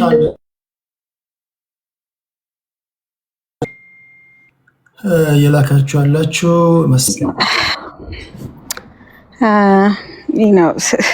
ትንሽ ኢሞሽናል ሆኛለሁ እና ደግሞ ብዙ ከሰዎች ጋር እንዲህ ዲስከስ አድርጌ ስለማላቅ በጥያቄ እንዳታፋጥጠኝ። አንተ ደግሞ በጣም ኦኬ ኤኒዌይስ አይ ኖ ይህ ዘፈን ስሰማው አውቃለሁ ብዙዎቹ ቴዲ ሊረዱት እንደማይችል ነበር። ምክንያቱም ሰው አሁን ያለበት ሁኔታ ኢትዮጵያ ያለንበት ሁኔታ ልብ የሚያደማ የሚያሰዋ ልጅ ላይ ሰማለሁ። አይ ዶንት ኖ ኔትወርክሽ ይቆራርጣል። እስኪ ሞክሪያው። የብዙዎቻችንን ቁስል በብዛት ሁላችንም ደፍረን ልንለው የማንችለውን ቁስል ነግሮልናል ብዬ ያምናለሁ። እንደ አንድ አዲስ አበባ ልጅ ችግሬን፣ የኔን ህመሜን፣ ቁስሌን እኔ ቅርብ ጊዜ ነው ከአዲስ አበባ የወጣሁትና አውቃለሁ ምን አይነት ሲቹዌሽን ላይ እንዳለን፣ ምን አይነት ቁስል ውስጥ እንዳለን። አብዛኛው የአዲስ አበባ ልጆች ልንናገር አንችልም። ኦር እንደሌላው እዚህ መተን እንደምናየው መብት እንዳለበት ሀገር ሰላማዊ ሰልፍ ወተን መጠየቅ አንችልም። ጥያቄያችንን ማቅረብ አንችልም። ይሄ ነገር ደርሶብናል ብለን እኛን ሊወክለን የሚችል ጥያቄያችንን ሊያቀርብልን የሚችል ሰውም የለንም። ምክንያቱም ሁሎችም የየራሳቸው ጎራ አላቸው፣ የየራሳቸው ሀሳብ አላቸው። እንደፈለጉ መጥተው እንደፈለጉ ሊያደርጉን ነው የሚፈልጉት። የኛን የራሳችንን ጥያቄ የሚያቀርብልን አንድ ሰው እንኳን የሚወክለን ሰው የለም እና ደግሞ መብትም የለንም። ምንም ጥያቄ ለማቅረብ እንኳን መብት የለንም እና ሁሉ ሰው በውስጡ ይዞ ፈርቶ ምንም ማድረግ ስለማይችል በውስጣችን የያዝነውን እሳት ቴዲ ትንፋሽ ሆኖልናል። ልክ እንደ ሁል ጊዜው ያኔም ሲናገር እኔን ነው ለማለት የፈለገው ብለው ልክ ወደ ማህበረሰብ ውስጥ ያስገቡ በጣም ጥቂት አካሎች ነበሩ። ዛሬም ይሄንን ችግር ሲናገር ወደ ማህበረሰብ ውስጥ ይሄን ችግር ለመክተት የሚፈልጉት ወደ ሌላ የጀነሬሽን ከርስ ውስጥ ለማስገባት የሚፈልጉ አካሎች አሉ። ይሄ በጣም ሮንግ የሆነ ነገር ነው። ይሄ የኢትዮጵያ መንግስት ነው እኮ የኔ መንግስት ነው ብለክ እንዴት አንድ የኢትዮጵያ መንግስት እንዴት ያንተ መንግስት አድርገዋል? ጥያቄ ካለው ሪሊ ይሄ ሁሉ ህዝብ ጥያቄ ከሌለው እንዴት የዚህ ሁሉ ሰው ቁስል ሊሆን ቻለ ብለህ እንኳን ራስን አትጠይቅም? ለምን እኔ ጥያቄ አለኝ ካልኩኝ ምንድነው ጥያቄያችሁ ብሎ የሚጠይቀን አካል እንኳን እንዴት ሊኖር አይችልም? ራሳችን ተበድለን እኛ ላይ ፕሮፓጋንዳ ትሰራለክ። በቴሌቪዥን የጋዜጠኛ እየወሰድክ የሆነ ነገር እንትን እያልክ የሆነ የምትፈልጋቸውን አካሎች ያስፈራራህም ሆነ ወር ደግሞ ጥቂት ለሰጣቸውን አካሎች ጠይቀህ አዎ እንደዚህ ሆነዋል፣ የአዲስ አበባ ልጆች እንደዚህ ለምቶላቸዋል እያላችሁ በችግራችን ላይ ፕሮፓጋንዳ ትሰራላችሁ። እና በጣም ያሳዝናል። ቴዲን በዚህ ደረጃ ለመውቀስ አንዳቸው ሞራል አላቸው ብዬ አላምንም። አያና ተጭኖብኛል ሁሉ ጊዜ ሰማዋለሁ፣ ሊጭንብኝ ምናምን ይላል። ተጭኖብኛል እያለ ሊጭንብህ ይፈልጋል። ይመጣና የተጫነበት ሰው የተበደለ ሰው ተበደልኩ ያለ ሰው መበደልን ስለሚያውቅ ሌላ ሰውን ለመበደል አይመጣም። እኔም ማምነው እሱን ነው። እና እናንተ የምትሏት እንደዚህ ምናምን ይላል። በቃ መጥቶ አንተ እንደፈለክ የራስህን ነገር አዲስ አበባ ላይ ምን እንደሚካሄድ እናውቃለን። ኦብቪየስሊ አይተናል። እኔ ራሴ አይቼ የመጣሁት ነገር ነው። አድዋን እንኳን የጋራ የሆነ ድላችንን እንኳን አንድ ቦታ ላይ እንደ ድሮ እንኳን በጣም ያኔ በምንታፈንበት ሰዓት እንኳን ሁሉም ብሔረሰብ አንድ ቦታ ነበር የምናከብረው። ተለያይተን ነው ያከበርነው። የጋራ ድላችንን እንኳን ተለያይተን ያከበርንበት ጊዜ መጥቷል። ባንዲራችንን እኔ የማምንበትን እኔ እንደ አንድ ኢትዮጵያ የኔ ልብ ናት ብዬ የማምናትን ባንዲራዬ ሴት ልጅን ቀሚሷን ቀዶ ባንዲራዋን ሲቀድ ከአንገቴ ላይ ያለችውን ሻርፕ ሲያወርድ እሱ ግን እኔ ይወክለኛል የሚለኝን እኔ የተወለድኩባት እትብቴ የተቀበረባት አገር ላይ መጥቶ አገሪቱን አጥለቅልቆ ሲያከብር አልተቃወምኩኝም። የኔን መብት ግን አላከበረልኝም። ያንን የኔን ህመም ልክ እንደኔ ደግሞ ብዙ የአዲስ አበባ ልጆችን ህመም ድምጽ ሆኖለታል ብዬ አምናለሁኝ። እኔ ወደዳችሁም ጠላችሁም እውነት ተሸፍና አትቀርም። እውነት አትዳፈንም። እውነት በፍጹም ልትዳፈን አትችልም። ጥያቄ ያለውን ህዝብ ዛሬ በኃይል ብታፍነውም እውነት አንድ ቀን ትወጣለች። ይሄንን ማመን አለባችሁ ሁላችሁም። እንደ ሀገር የሚያስቀጥለን አንተም ምንድነው ችግርህ ብሎ የጋራ ምክክር ነው ልታደርግ የሚገባው እንጂ እኔን እንደዚህ ልትለኛ አንተ ያልካት እንደዚህ ሙታለች እኔን እያልክ መተህ አንተ ሌላ ነገር ልትጭንብኝ መተህ ስትሞክር ያንን የሚቀበል ሰው አይኖርም። ዛሬ ምናልባት ኃይል ኑሮክ ያስፈራራኝ እየፈራሁኝ መተንፈስ ላልችል ወጥቼ ሰላማዊ ሰልፍ ላላደርግ ይችል ይሆናል። ግን አንድ ቀን አይቀርም። እኔ አሁን አንዳንድ ጊዜ ሳይ የሀገሪቱን ሁኔታ እነዚህ ሰዎች አይፈረድባቸውም በየቦታው የሚሄዱት ልክ እንደዚህ አመጽ ባይገባኝም የሚያደርጉት ነገር ልክ ነው ብዬ ባላምንም እኔ እንደ አንድ ሰው ምንም አይነት ነገር ያልያዝኩት ጥያቄ አለ ብዬ እኔ መብቴን ማድረግ የማልችል ተርም የለም። ሀገራችን እንደሆነ እንደፈለገ ነው በቃ እድሜ ልኩን የሚቀመጠው።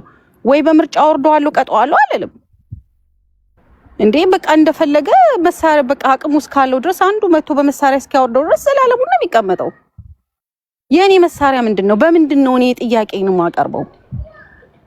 በምን ልጠይቅህ? የኔ መብት የኔን ራይት በምንድነው የምጠይቀው? ይሄንን ነው የምለው። ቴዲ ድምጻችን ነው።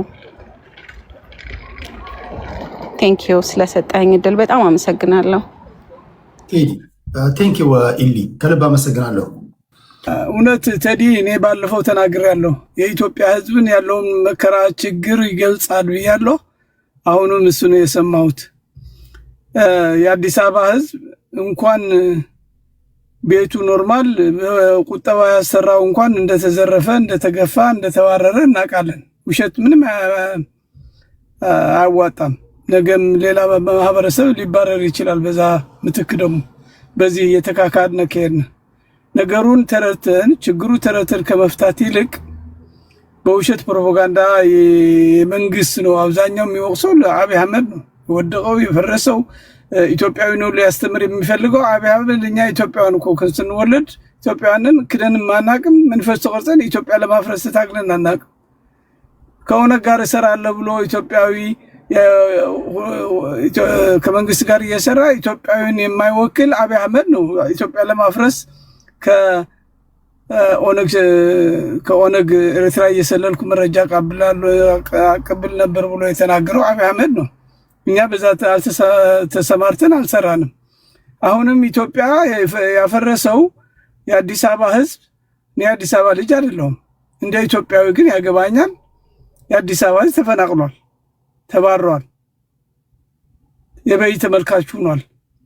እኔ አዲስ አበባ ባለፈው ትዝ ይለኛል 2022 አዲስ አበባ ስገባ ከኤርፖርት ቦሌ ኤርፖርት ጀምሮ ሁለተኛ የአማራ ህዝብ ወይ በአማርኛ ተናጋሪ አዲስ አበባ እንደሌለ ሆኜ ነው ያየሁት የተገነዘብኩት።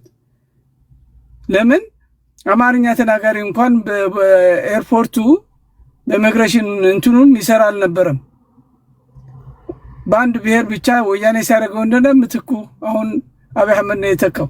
ስለዚህ ያኔ እንደዚህ ከሆነ በቃ ተመልሼ ወደ ትግል መግባት አለብኝ ብዬ ነው ወደ ፋኖም የተቀላቀልኩት። ተረድቼዋለሁ። ገና አዲስ አበባ ስገባ ፖሊስ ስገባ አብዘርቭ ያደረኩት እሱ ነው ያሰብኩት። የተናገርኩትም እስካሁን እውን የሆነ የአዲስ አበባ ልጆቻችን ኦሮምኛ ይማርም ሲሉ እንደዛ ነው እንዴ በቃ ከአዲስ አበባ እናስወጣቻል። ሲስተማቲካሊ ለኢትዮጵያ ህዝብ የሚጠቅም አስመስለው እየተናገሩ የኢትዮጵያ ህዝብ እየገፉ ያባረሩት የኦሮሞ ጽንፈኛ ውስጣቸው ግልጽ ያልሆነ የተደበቀ ማንነት ያላቸው። ኦሮምኛ ብትማር ምንድነው ችግሩ? ኖ አሜን። እኔማ አሁን አንተ እንግሊዝኛ ትናገራለህ አይደል? አሜሪካ ከመጣ በኋላ ችግር አለው ብዬ አይደለም። የአዲስ አበባ ህዝብ ግን ያለውን ነው እንጂ ቋንቋ ማወቅ ማለት ብልጥነት፣ ብልህነት፣ ጠላትን ማወቅ የምችልበት በቋንቋ እንኳን ተደብቆ ሚስጥር ሲያወራ የምታዳምጥበት ነው። ስለዚህ እሱ ማለት አይደለም። ግን ሆነ ተብሎ የተደረገው እኔ በአዲስ አበባ ባህር ዳር ባንክ ከፈትኩ ማለት ነው። ባንክ ከፍቼ የአማራ ክልል የዶላር አስገባው ማለት ነው። ፓስፖርት ምናምን አስይዤ ከዛ በኋላ አዲስ አበባ ስመጣ የሆነ ነገር ነበር ስገባ እንግዲህ ያኛው ዋና ማናጀሩ ነው እኔ የማውቀው። አዲስ አበባ ያለው ግን ኦሮሞ ስለሆነ እንደዚህ ማድረግ አችልም አለ። እኔ እኮ እንደዚህ ነው ያለቃ ነኝ እንዴት እንደዚህ ትለኛለህ? ሁለቱ ጭቅጭቅ ነው የተፈጠረው ነገሮችን አስተካክሎ ለመስጠት እና ምን ያህል የበላይነት እንዳለ ቁጭ ያያቸዋለሁ። ናዳነች እኔ ሌባሽ በእንትን ቢሆን ናዳነች ሁሉን አማራ ክልል አመራሮች አግኝቻቸዋለሁ። እሺ ወደ ቴዲ አፍሮ ጉዳይ ነው ይርታችሁ። ይሄን ታሪክ ሰምተናል ብዙ ጊዜ ደጋግመን። ወደዚህ ዘፈን የኢትዮጵያ ሕዝብ ድምጽ ሆኗል። ያዘንኩት አንድ እህታችን እንትና ማከብራት ቅድስት ለታጣቂዎች ዘፍኗል ወይም ለታጣቂዎች ተቃውማ ብላ ተናግራለች። ማንም ተቃዋሚ የተነገረ የለም። ምንም የሰሩትም ወንጀልም አገር የሚያስተዳድሩት ስለሌለ በምን መልኩ ነው እነሱን አሁን መውቀስ የሚችለው? ያለውን ስርዓቱ ነው። አዲስ አበባ ያለው አብይ አህመድ እየዋሸ እየቀባጠረ በውሸት ኢትዮጵያን እያፈረሰ ኢትዮጵያ እየገነባው ነው ያለ የበላይነት የአንድ ብሔር የበላይነት አድርጎ አዲስ አበባ the next couple years bugenesi እሱ ከቀጠለ ኢትዮጵያን ትፈርሳለች። ኦሮሚያ የምትባል ሀገር ይገነባል። የማስፋፋት ዘዴ እየተጠቀመን ያለው ይህን የተረዱ መደራጀ ያ የፍየል ምናምን 9 ፍየል አንድ ነብር ፈጃቸው የሚባለው ምንድነው? ካልተደራጀ ትፈጃለህ። የኢትዮጵያ ብሔር ብሔረሰቦች ካልተደራጁ ይፈጃሉ። ተደራጅተ ነው ማዳን የምችለው። አማራውም ዳባራ ተደራጅቶ መብቱን ማስከበር የማይችል ከሆነ ይፈጃል። ማን ነው የሚፈጃቸው? ያለው ስርዓቱ ነው። አሁን እያለ አስለቀቀ እየገደለ እያፈናቀለ ያለው ስርዓቱ ነው። ስርዓቱ ኦሮሞን እየገደለ ነው ብለህ ታስባለህ? ኦፍ ኮርስ ትግራይን እየገደለ ነው ብለህ ታስባለህ? ኦፍ ኮርስ ለምን መሰለህ እየገደለ ነው ብለህ ታስባለህ? አዎ። ስለዚህ ስርዓቱ ሰዎች እየገደለ ነው ብለህ ታስባለህ? አዎ። ኦሮሚያ ውስጥ እኮ ጦርነት አለ። ዱላው ፌርሊ ከደረሰ ፌርሊ አይደለም። ሌላው ምቱ ይለያያል። አንድ ሴትዮ ምን ሆነች መሰለህ? ባሏን ትደበድበዋለች። ስትደበድበው ጎረቤት እያለቀሱ ሲንጫጫ ጎረቤት መጣ። ጎረቤት ሲመጣ ግልብጥ ብላ በታች ሆነች። ከዛ እየገደላት ነው ምናምን ሲሉ ኧረ አዲስ ግልብጥ ነኝ አለ።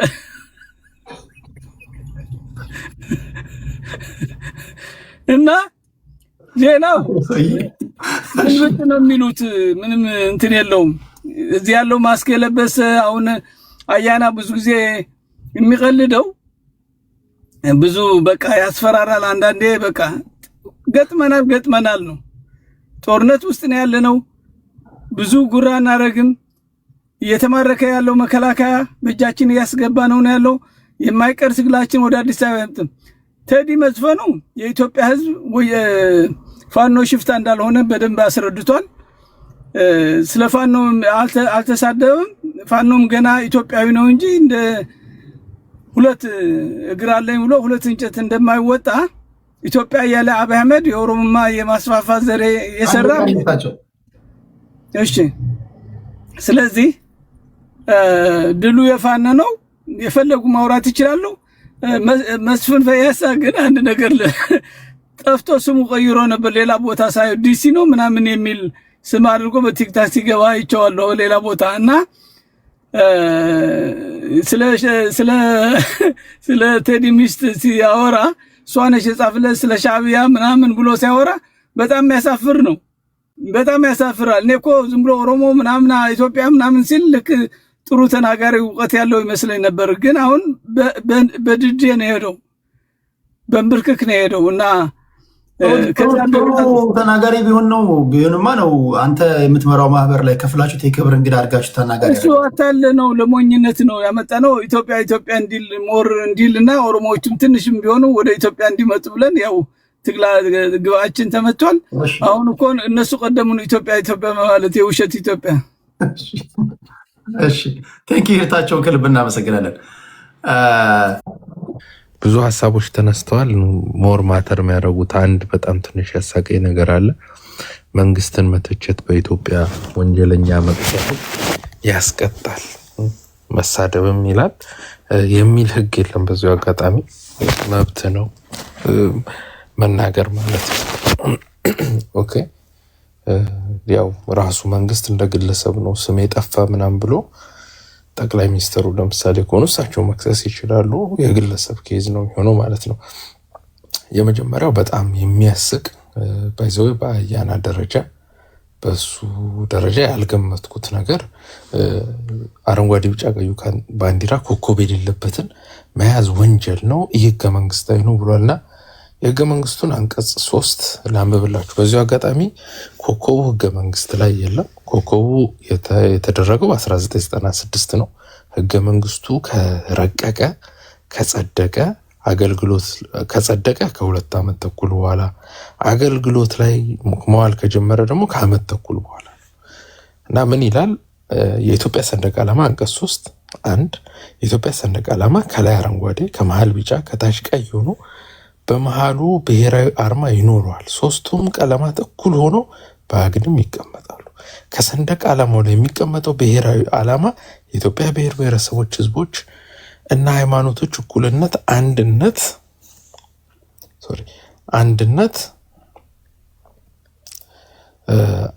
በአንድነት ለመኖር ያላቸውን ተስፋ የሚያንጸባርቅ ይሆናል።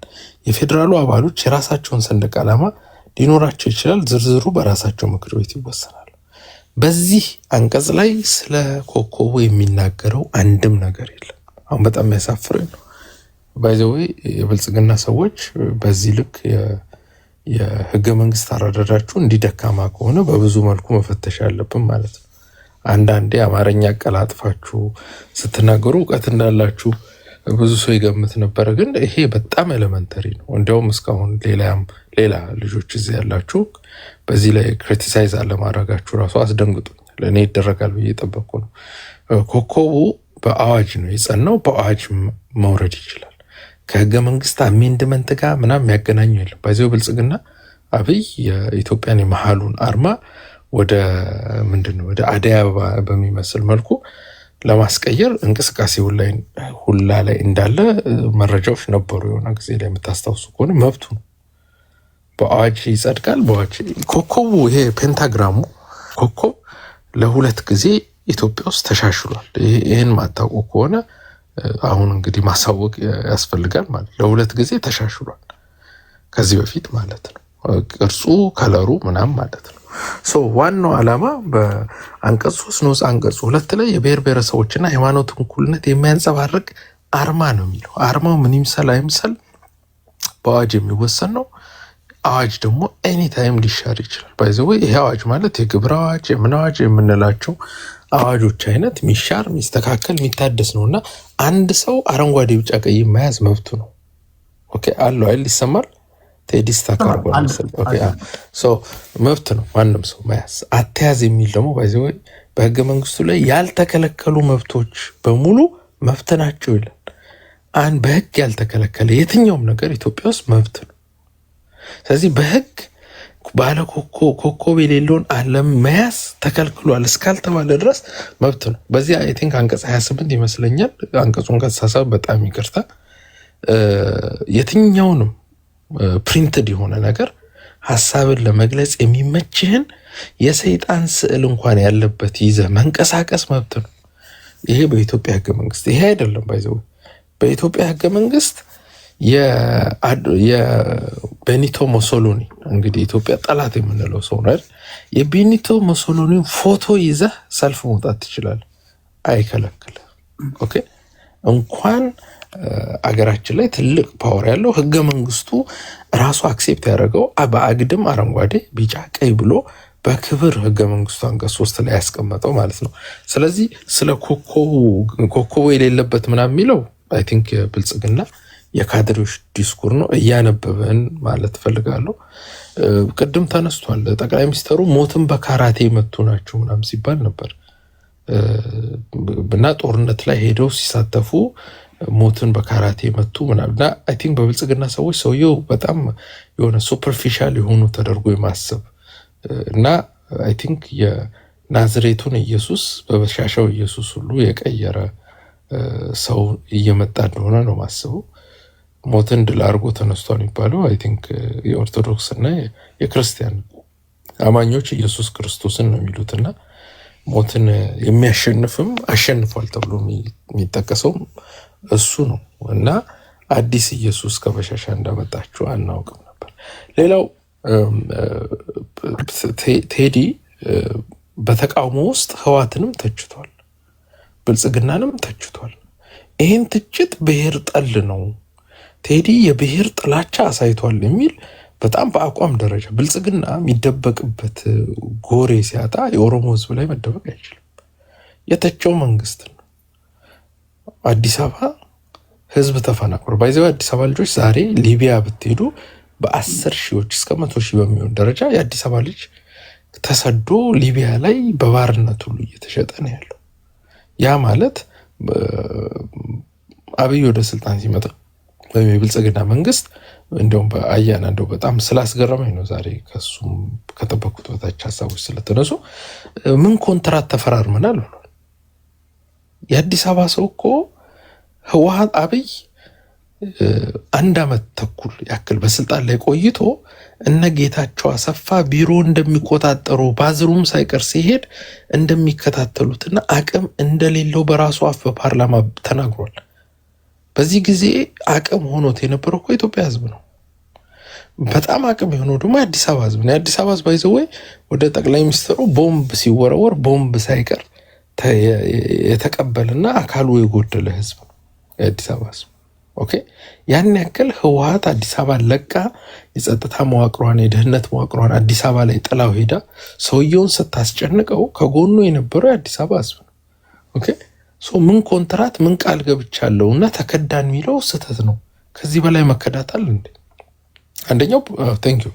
አንደኛው ፕሮሚስን ኪፕ ማድረግ አለብህ። ከህዝቡ ጋር የገባው ኮንትራት አለ። ስልጣኑን ሲያድስ ከህዝቡ ጋር የተነጋገረው ስልጣኑን ሲቀበር ለህዝቡ ያስተላለፈው በኢትዮጵያ ውስጥ አሳዳጅና ተሳዳጅ አይኖርም፣ ሁላችንም አንድ ነን፣ ስንሞት ኢትዮጵያ እንሆናለን የሚል ብዙ ቃሎችን ገብቷል። እንዲሁም ኢትዮጵያ ሳይጠይቀው በእኛ ባህል አንድ ሰው ሲለፈልፍ አውራጣቱን ሲቃዥ አውራጣቱን ያዙ ይባላል። በጣም ይቃዣል እና እንዲሁም ጠቅላይ ሚኒስትሩ ስርዓቱም አውራጣቱን የተያዘ በሚመስል መልኩ ከገነት የመጣ መንግስት እስኪመስል ድረስ ብዙ ነገር ለፍልፏል። እንዲሁም ማህበረሰቡ የሁሉ ፕሮሚስ ኪፕ ያርግ ቢል ጉድ ነው የሚሆነው። ሚኒመሙን ግን ማሳካት አልቻለም። ስለዚህ የስ የኢትዮጵያ ህዝብ ይጠይቃል፣ መብቱ ነው። ሌላው ኦኬ ቴንክ ዩ አኪላ ቴምር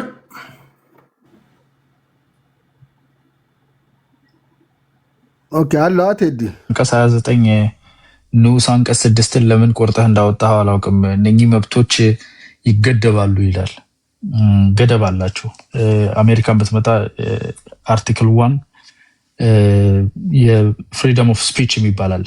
ፍሪደም ኦፍ ስፒችን የመናገር ሀሳብን ኤክስፕሬስ የማድረግ መብት ገደብ አለው። አዳራሽ ውስጥ ሰው የተሰበሰበበት ገብተህ እሳት ተነሳ ብትል ትታሰራለህ። አይ እሳት ተነሳ የማለት መብት አለኝ ማለት አትችልም። አላርም ኮዝ ማድረግ አትችልም። ቅድም ያነሳኸው እኔ በነገራችን ላይ ማሬማ የሚለው የቴዲ አፍሮ ዘፈን ስሰማ የመጀመሪያ ያስታወስኩት ዋና ማራ ነው። አረብ ሀገር የሚኖሩ እህቶቻችን ምን ያህል እንደሚያጃጅሏቸው ያሉ ድምጻቸውን አጎርን ነው። ምንም መጻፍና ማንበብ ብዙ የሚቸገሩ ልጆች ለንደን አሜሪካ ተቀምጠው ሲያስቸግሯቸው ነው ማየው። በጣም ብራቸውን የሚወስዱባቸዋልና ብዝበዛው እዛ ብቻ ሳይሆን አውሮፓና አሜሪካ ጭምር ቁጭ ብሎ የሚበዘብዛቸው አለ። ግማሹ መሳሪያ ያስገዛቸዋል። የነገስታት ልጅ ነን እያለ ምናምን በነፍሳቸው ነው የሚጫወተው። ጺሙን አበጥሮ ቫዝሊን ተቀብቶ እየወጣ ብዙ ቦዘኔ ነው የሚጫወትባቸውና አንቀጽ 3 ንዑስ አንቀጽ 2 እኮ አምብለም አለው ይላል። አርማ አለው ማዕከሉ ላይ ቢጫው ላይ አርማ አለው ይላል። አርማ አለውና አርማ የሌለው ነው ልሙጥ የሚባለው ለዛ ነው። አርማ የሌለው ይህ ህገ መንግስታዊ ነው። አርማ ያለው ደግሞ ህገ መንግስታዊ ነው። አርማው ኮከብ ነው፣ ጨረቃ ነው፣ ጽጌረዳ ነው፣ ምን አገባኝ። አርማው ግን ምክንያት አለው ይናገራል። አርማው ደግሞ ለምን እዛ ጋር እንደተቀመጠ አርማው እዛ ጋር የተቀመጠው ያለ አርማ ያለው የብሔር ብሔረሰቦችና ህዝቦችን የስልጣን የበላይነት የነሱን ኃይል የሚያረጋግጥ አይደለም። ይሄኛው የነሱን እኩልነት ለመግለጽ ነው የተቀመጠው ይላል። አሁን አያናን ለማረም ስትጋጋጥ ይሄን ማንበብ ነበረብህ። ልክ አንቀጽ 29 ላይ እንዳደረገው ንዑስ አንቀጽ 6 አለው። ንዑስ አንቀጽ ማንበብ እንጂ አንቀጽ ብቻ አንብበህ ወደ ብር ስብሰባና ፖለቲካል ሲግኒፊካንስ ለመግዛት ከመሯሯጥ በጣም ወሳኝ ነው። አንቀጽ 2 ኤምብለሙ ከሌለው የጥንት የኢትዮጵያውያን በመሐከላችን የተፈጠሩ የመስተጋብር ኢሹዎችን ስቲል ይዤ መምጣት ፈልጋለሁ የሚል በተለይ ደግሞ አርማ የሌለውን ኤምብለም የሌለውን ባንዲራ ይዘህ ከጦር መሳሪያ ጋር አያይዘህ ህገ መንግስትን በጉልበት እንዳለው እያልክ ያንኑ ህገ መንግስት በጉልበት እንዳለው የተባለውን ሰንደቅ ሳትቃወም ከተማ መሃል ደግሞ እናንቀሳቀሳለሁ ስትል አያቶች የተሰቀሉበት ምናምን የሚባል ተረት የለም። አንደኛ ሀገሪቱ ነባራዊ ህገ መንግስት አላት። ህገ መንግስቱ በግልጽ ያስቀምጣል። እሺ ህገ መንግስቱ በግልጽ ያስቀምጣል። ለምን ወደዋለሁ አፈቅረዋለሁ መብትህ ነው። ግን ደግሞ ይሄ ባንዲራ ጦር መሳሪያ ላይ ተጠምጥሞ ክልሎች ሲታመስበት ህዝብ ሲገደል አስተማሪ ሲረሸን ማስቆም ነበረብህ። እሱን ደስ ብሎ እየተቀበል ከዚህ ጋር ደግሞ ተመልሰ መጣ አይ ህገ መንግስታዊን አልቀበልም እኔ ህገ መንግስትን በቤቴም በውጭም ሽራለሁኝ ሐሳቤ መግለጽ መብት አለኝ። ይሄ ቁንጽል የሆነ ዕውቀታችሁን እንትን በሉ። ቴምር ሰኔ 15 ላይ ክልሉ ውስጥ እርስ በርስ የተገዳደሉት በጣም ግልጽ ሆኖ እየወጣ ነው። እና ዶክተር አምባቸው ምን እንዳደረጉ አሁን አፋብን የሚባለው ድርጅት ውስጥ ኢንፍሉዌንሻል የሚባሉ ሰዎች ጎንደርን ጠል የሆነው አሰራር ምን እንደፈጠረ ተጋልጦ እየወጣ ነውና እሱን ለማላከክ መስፍን ፈይሳ ይመንልኝ ብላለች። ቀልድ ነው። ከዛ ራሳችሁን ቆጥቡ። ተክደናል የሚለው ቃል የተገባላችሁን ነገር ንገሩ። ምንድነው የተካዳችሁት? ቃል የተገባላችሁን እንጂ በ1973 ቦምብ ፈንድቷል፣ በ86 አክስቴ ታማለች አይሰራም። ምንድነው ቃል የተገባለ? ቴንክ ዩ አያና። አዎ በጣም ጥሩ ነው። ያው ብዙ ሰው እያዳመጣችሁ ነው። ንግግራችሁን የምትጠቀሙበትን ቃላቶችን በደንብ መርጣችሁ ብታቀርቡ በጣም የተሻለ ነው የሚሆነው። ያው እንግዲህ ለዚህ ሁሉ ያደረሰን ያው የቴዲ አፍሮ ዘፈን ነው። ቴዲ ዘፋኝ ነው። ድሮም አዝማሪ ምለው ይገልጻል። ችግር የለውም። አዝማሪ ዘፋኝ ሁለቱንም በወስድ ምንም እንትን የለው እና አዝማሪ ነው ቴዲ። ድሮም አዝማሪ ነው፣ እናውቀዋለን ለረዥም ጊዜ። እንደውም ተደብቀን ነበር የምንሰማው ድሮ። አሁን ቴዲ ሲዘፍን በደንብ ነው። አሁን ቫይራል ነው፣ ይታወቃል። ድሮ በወያኔ ጊዜ ታውቃላችሁ፣ ተደብቀ ማንም ሰው ሳይ ተደብቀ ነበር የምንሰማው። ዛሬ ላይ በከተማም ተከፍቶ እንትን ይደረጋል። እሱ አይደለም ችግሩ። ባይዘው ከቴዲም አንቲ ሌላ ደግሞ ዘፈን ወጥቷል፣ በኦሮምኛ አውጥቷል ልጆችም። ይሄ ከመንግስት ጋር ምን ያገናኘዋል ለምለው ምንም አያገናኝም። ከመንግስት ጋር ምንም አያገናኝም። መንግስት የራሱ ስራ አለው፣ ስርዓት አለው የሚሄድበት። ቅንጣት ኃይል ማለት ነው። ምንም እናንተ ተሸብሯል ምናምን እንደምትሉት አይደለም። ጠቅላይ ሚኒስቴሩ ራሱ ምን እንደሆነ ምንም ላያቅ ይችላል። ጠቅላይ ሚኒስቴሩን የኢትዮጵያ ሕዝብ ሰላም፣ ነዳጅ በስርዓት እየገባ ነው ወይ፣ ህዝቡ ጋር በስርዓት የህዝቡ እንቅስቃሴ በሰላማዊ ነው የሚለውን የሀገሪቷ ኢኮኖሚ ነው እንጂ የሚጨንቀው እዚህ ይሄ ተጠቦ ምናምን ነገር ብላችሁ የምታወሩት እንደዛ እንዳልሆነ በደንብ እንድትረዱ። ምን የምናገረው አቋም በጣም ጃስቲስ የሆነ ነው። ትክክለኛውን ነው የምነግራችሁ። በእርግጥ ሰዎች አሉ። ጠዋት ሌሊት ነው እኛ ጋር አሁን 1 ሰዓት ምናምን ነው። ጠዋት ሲገባኔ ተደውሎልኝ ነው የተነሳሁት ከእንቅልፍ ራሱ ማለት ነው። ቴዲ አክቹዋሊ ጓደኛዬ ነው የደወለልኝ። ቴዲ ጋር እንትን አለ ምናምን መረ እንትን አለ ውይይት አለ ግባና ሀሳብ ተብሎ እንትን ተብዬ ተንሼ ነው እንትን ያልኩት። በእርግጥ ይሄ እንደምታነሱት አይደለም። ኢትዮጵያ የተረዳንበት መንገድ ትክክል አይደለም ወገኖቼ፣ በደንብ እንድታቁ ማለት ነው። ኢትዮጵያ ማለት አብዛኛው በደንብ ያልተረዳው ዲያስፖራ የሚያወራት ኢትዮጵያ አይደለችም። ኢትዮጵያም ብንልም ሲጀመር አብይ አታሎናል ብላችሁ ነው። አብይ የሚያስባት ኢትዮጵያና እናንተ ሰንቃችሁ የተነሳችኋት ኢትዮጵያ ኔቨር አይገናኙም። ሲጀመር እኮ ኢትዮጵያ በእናንተው ነው አይደለም እንደ ስትፈልጉ ስታረጓት የነበረው እኮ ነው። ማነው እርስ በርስ ማነው ቴዲን የገደለው? ቴዎድሮስን ማን ነው የገደለው? እርስ በርስ አይደለም እንደ እርስ በርሳችሁ አይደለም እንደምትባሉት who cares? አሁን እኮ አሁን ያለውን ስርዓት እኮ እኛ ነን እኮ ያመጣ ነው። ዩኒቨርሲቲ ዋጋ ከፍለን እኮ ነው ይሄን ለውጥ ያመጣ ነው። እናንተ የምትዘፍኑለት እናንተ እንደ ልክ እንትን እንደተነካባችሁ አድርጋችሁ የምታወሩት እኮ ትላንት ስትበሉት የነበረው እኮ ነው። ራሳችሁ ስርዓቱን ስትቀያይሩ የነበራችሁ እኮ እናንተው ናችሁ። እና ራሳችሁ አውሩ። መጀመሪያ በቤታችሁ ውስጥ እናንተ ተወያዩ። የት ጋ ነው ችግራችን የምለውን እናንተ ራሳችሁ ለዩ መጀመሪያ። እና ደወይ እናንተ ፐርሲቭ ያደረጋችሁበት መንገድ ኮምፕሊትሊ ትክክል አይደለም። ልጁም የዘፈነው ከመሃል አንስቶ ወደ ጥግ ወሰዱን እያለ የሚያወራው ቤዝ ላይኑ ምን ላይ ቆሞ ነው? ቱዋቴክ የትኛው ጋር ነው? እኔ አሁን ለእናንተ መልስ ለመስጠት አይደለም፣ ወይ ደግሞ አታክ ለማድረግ ከሆነ ብዙ ነገር ማውራት ትችላለሁ። ግን እውነታው ጋር ማነው ከመሃል ተነስቶ ወደ ዳር ሄደው? እውነት እንነጋገር ከተባባ አዲስ አበባ ስንት አንድ እንትን አይደለም እንዴ? አዲስ አበባ ማለት እኮ ፉልዋ ነበረች ትላንት። ምን ያህል ነው የሰፋ አዲስ አበባ? ምን ያህል ነው ያሰፋንላችሁ ከተማውን ማለት ነው። እና ንፉጋቱ ነው አንዳንዴ አመስግናችሁ ነው። ችግር የለም አይደለም፣ ችግር ይኖራል የትም ማለት ነው። ግን ትላንት የበሬ ቀንድ የምታክል ከተማን አስፍተን በዚህ ልክ አልምተንላችሁ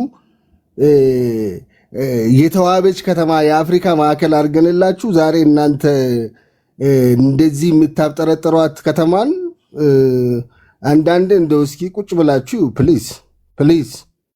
እኔ ብዙ ነገር መናገር አልፈልግም። ሌላ ባንዲራን በተመለከተ ማንም ሰው ልሙጡም ባንዲራ ይዞ ብገኝ በከተማ ውስጥ እኔ ቡኖ ነኝ የተናገርኩ ያለሁት ትያዛለ።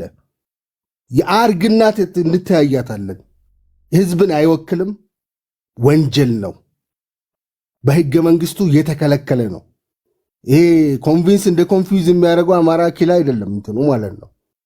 እኔ ትክክለኛውን ነው የምነግርህ። ይዘህ ተገኝና ከዛ ታያለ ኮንሲኩዌንሱም ማለት ነው። የኢትዮጵያን ህዝብ የሚወክል ባንዲራ አለ፣ በሱ ትችላላችሁ። ከዛ ውጭ ግን አይቻልም። የኛ ይሁን ካላችሁ ደግሞ ሐሳባችሁን አደራጁና ብሔራዊ መግባባት አለ። ኔሽን ቢልዲንግ እየተሰራ ነው ያለው ፕሮሰስ ነው። ቴክስት አድርጋችሁ በሜሴጅ ጽፋችሁ ሐሳብ ማጆሪቲ ሜሴጆች ወደ አንድ መጥቶ መሃል ላይ መደብ የሌለው ኮከብ የሌለው ባንዲራ የኛ ይሁን ካላችሁ ብሊቭ ሚ በሜሴጅ ብቻ ማለት ነው ማድረግ የሚችሉት ነው። እስኪ ማጆሪቲ ለማጆሪቲ እንስጥ ቦታ። እሺ ሌላ በደንብ መታየት ያለበት ነገር እየተነው ያለ ነው። አትረብሹን። አገርን እየገነባን ነው ያለ ነው። ይሄ ከመንደር ምናምን ከንትን እየመጣችሁ ምንም ቤዝ ላይን ሳትይዙ ኮንስትራክትድ የሆነ ህዝቡም እኛ ኦፕሬሽናል ላይ ነው ያለ ነው። መሬት ላይ ነው ያለ ነው። ባይዘው መሬት ላይ ነው ያለ ነው። ከህዝብ ጋር ነው እየሰራን ያለ ነው። ከህዝብ ጋር ያለነው ሰዎች እኛ እኔ ያውቃለሁ። ቴዲ ምን ይፈልጋል ህዝቡ? 1 ሚሊዮን እኔ አካባቢ የሚመራው ማህበረሰብ ምን እንደሚፈልግ አውቃለሁ። ትግሬ አለ፣ አማራ አለ፣ ወሎዬ አለ፣ ኦሮሞ አለ፣ ሁሉም ብሔር ብሔረሰብ ያለበት ምን እንደሚፈልጉ እኔ እኮ እወያያለሁ በየቀኑ ማህበረሰቡ ጋር። እውነታውን እኔ ያውቃለሁ። ፎር ዳት ማተር ዶንት ዲስተርብ አስ ፕሊዝ። አገሪቷን በሰላም እናሸጋግራት ትፈልጋለሁ። አመሰግናለሁ። ቡኖን እናመሰግናለን። ወደ ቴንክ ዩ ሶሪ አልሰማሁም ነበር ስጣራኝና የሆነ መናገር የምፈልጋቸው 1 2 3 ነገሮች ስላሉ ነው ተመልሼ መግባት የፈለኩት። ከእንትና ነው እዚህ ቤት ውስጥ ከተነገሩት ተነስቼ ነው አንዳንድ ነገር ምለው። ምሳሌ በእኔ ንግግር በጣም ተበሳጭቶ ማን ነበር መስፍን ፈይሳ ሽመልስ አብዲሳ በሰበራችሁን ከተማ ሰብረናችኋል ብለዋል። ስለዚህ ወደፊትም ቢሆን በልሙጥ ባንዲራሽ ጠቅለን እንቀብራችኋለን ምናምን የሚል ንግግሮች እኔን ስም ጠቀስ አድርጎ ተናግረዋል። እና እኔ በዚህ አጋጣሚ የለም እንጂ መስፍን አይ ቲንክ አለ ኦኬ መስፍን ፈይሳን የምጠይቀው እንዲመልስልኝ እፈልጋለሁና ሽመልስ አብዲሳ ሆዱ እንቧጮ ነው ምናምን ይባላል ሚስጥር አይችልም። እና አንድ ጊዜ ምን ብሎ ተናግሯል?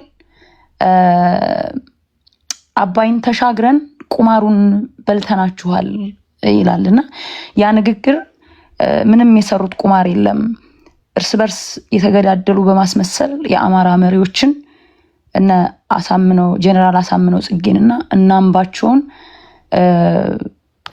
መግደላቸው ነው ቁማር የበሉንና አሁን እነሱ ያንን ድራማ ሰርተው እኛን እርስ በርሳችን አንድ እንዳንሆን ያችን ድራማ እየሳቡ የሚያስቸግሩን የሱ የአማራ ብልጽግናዎች እዚህ ሚዲያ ላይ የመጡ አማራ አንድ እንዳይሆን ይሰሩበታልና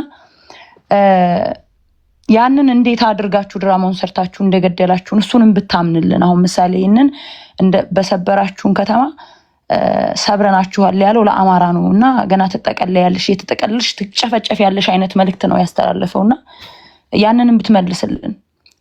እኛንን የገደልናችሁ አብይ አህመድ እንደገደለ ባንተ ብታረጋግጥልን። ያው እኛ በደንብ እናውቃለን አማራዎች አብይ አህመድ የአማራ መሪዎችን አማራ ክልል ላይ መጥቶ ወደፊት ያስቸግሩኛል ብሎ ያሰባቸውን እርስ በርስ የተገዳደሉ በማስመሰል ገሏቸዋል መሪያችንና እሱንም ብትነግረን ደስ ይለናል።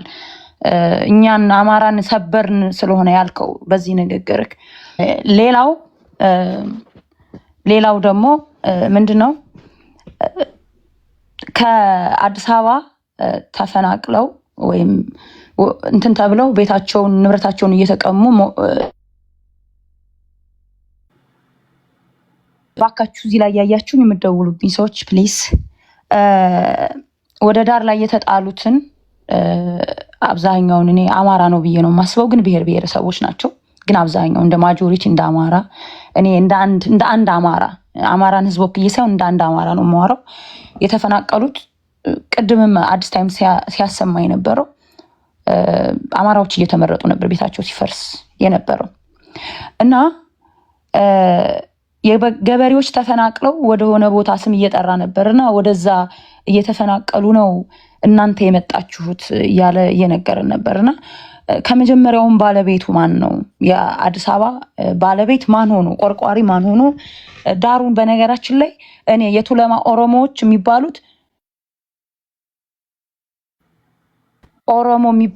የተሰለቀጡ አማራዎች ናቸው ብዬ ነው የማስበው። በነገራችን ላይ የቱለማ ኦሮሞዎች አሁን ራሱ ባለው መንግስት መሬታቸውን እየተቀሙ ለባለ ሀብት እየተሰጠ መከራ ስቃይ እያሉ ያሉ ናቸውና የተሰለቀጡ አማራዎችና እነሱም ብዙም አይወዷቸውም ኦሮሞቹ። እነሱም ደግሞ እነዚህ የቱለማ ኦሮሞዎች አረንጓዴ ቢጫ ቀይ ባንዲራ ሀገር ወዳዶች ናቸውና በጣም ይጠሏቸዋል። አረንጓዴ ቢጫ ቀይን እንደምታየው እነ ቡኖም አይወዱትም፣ እነ መስፍን ፈይሳም አይወዱትም፣ እና ያናም አይወዱትም። እና አይተህ ከሆነ እነዛ የቱለማ ኦሮሞዎች አዲስ አበባ የሆነ በዓል ለማክበር ሲመጡ ፈረሳቸው ላይ ዙሪያውን አረንጓዴ ቢጫ ቀይ በእጃቸውም ባንዲራውን አንጠልጥለው ነበር የሚመጡት። አሁን አስጥለዋቸው እንትን አይሉም እና መሬታቸውንም እየተቀሙ የሚሰጠው ከትንንሽ ለኦሮሞ ህዝብ አይደለም።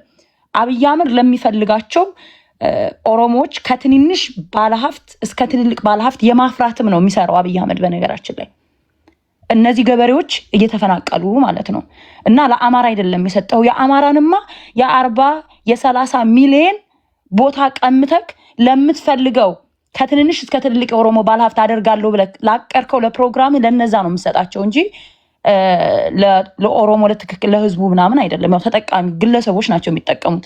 ለአብይ አህመድ ሊጠቅሙ የሚችሉ የታሰቡ የታቀዱ ግለሰቦች ማለት ነውና በእኛ ባታሳብብ የሰጣቸው የ5 ሚሊዮን ብር ኮንዶሚኒየም እና የ40 ሚሊዮን መሬት ነው የተወሰደባቸው እና ምንም አይገናኝም። ያፈናቀልከውም ለራስህ ጥቅም እንጂ ለአማራ ብለህ ወይም ደግሞ አማራን እዛ ጋር ስትወስዱ ይጠቀማል ብለህ አይደለም። ቴዲ በነገራችን ላይ ይሄን ነገር አንተም ወርደህ ብታጣራ ይሄ ከአዲስ አበባ የተፈናቀሉ ህዝቦች በአጠቃላይ ስለ እውነት ነው ምልክ እየተሰቃዩ ነው። ጥያቄ ራሱ ሲያቀርቡ ታክስ በዛብን 30 ሺህ እንዴት ከአዲስ አበባ በ30 እጥፍ እንዴት እንከፍላለን? አንደኛ ስራ ማንሰራ ትልልቅ ሰዎች አለን በጡረታ በምናምን የምንኖር ተጠራቅሞ በአመት 30 ሺህ ግብር ስንጠየቅ መክፈል አልቻልንም፣ ሆምለስ ልንሆን ነው ወደፊት እያሉ ጥያቄ ሲያቀርቡ እየተያዙ እስር ቤት ነው የሚወረወሩት።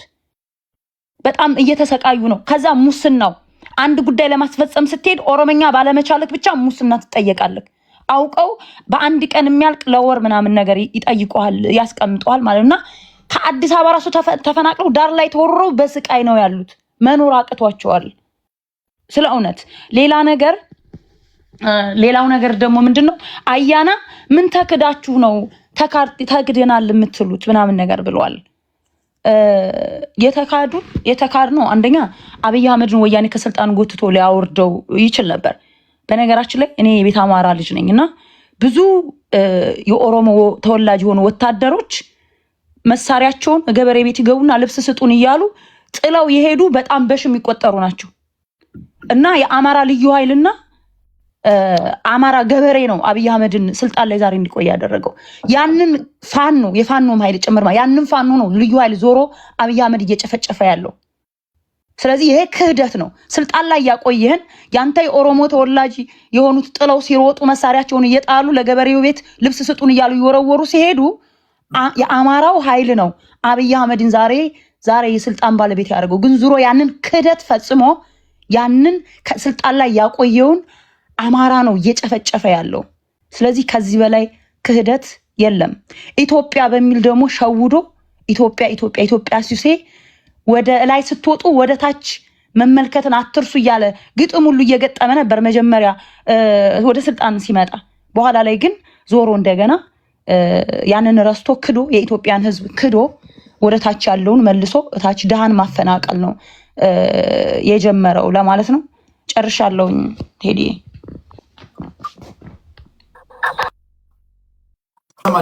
ድምጽ ይሰማል? አንዱ ለሶስት ሰነባበት ምን ይመስላችኋል? ለነገ ቀጠሮ ቴዲ የሰላም ውርብን ጥሩ ነበር። ለመቋጫ ማለት ነው 10 ደቂቃ ማለት ነው። አምስታችን እናጠቃላ ቴዲዬ። እኔም እኮ ቁጭ ብዬ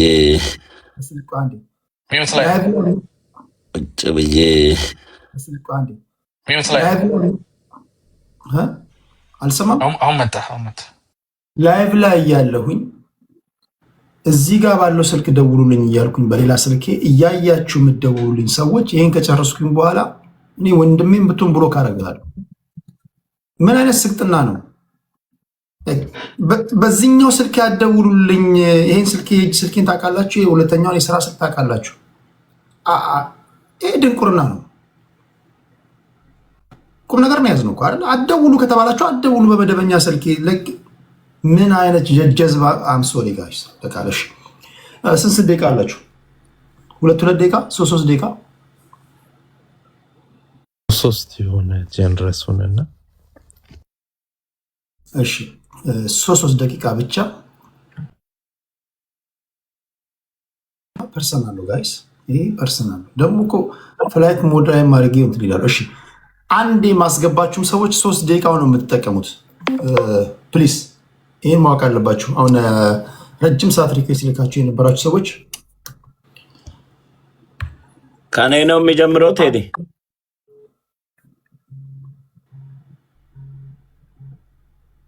አንድ ጊዜ እሺ ምን ጀምረው ስለዚህ 3 ደቂቃ ነው ምጥን ያለች የማጠቃለያ ሀሳብ ትሰጣላችሁ።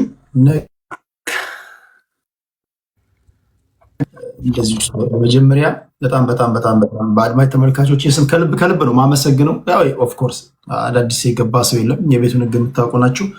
እግዚአብሔር ያክብርልን። ከነ ልዩነታችን ሰላማዊ ውይይት ስላደረግን እንግዲህ አድማጭ ተመልካቹ ነው ግራ ቀኙን አይቶ የሚፈርደው። ላልገባችሁ ሰዎችም እንደዚሁ ከልብ ይቅርታ ጠይቃለሁ። ለብዙ ሰዎችን በስል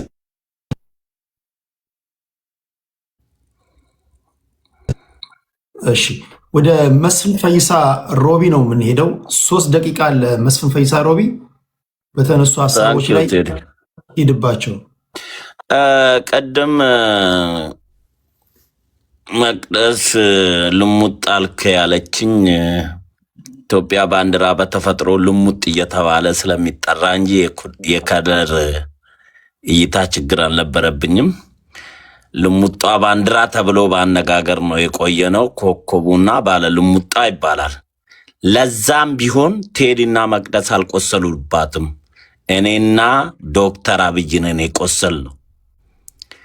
ለብሶ መስፈንና በተግባር መሞት ይለያያል። ስለ ባንዲራ የሚከራከሩት ያልቆሰሉ ሰዎች ናቸው ስለ ባንዲራ የሚነግሩን። ኢትዮጵያ ውስጥ የቸገረን ቦታው ላይ አይወርዱም።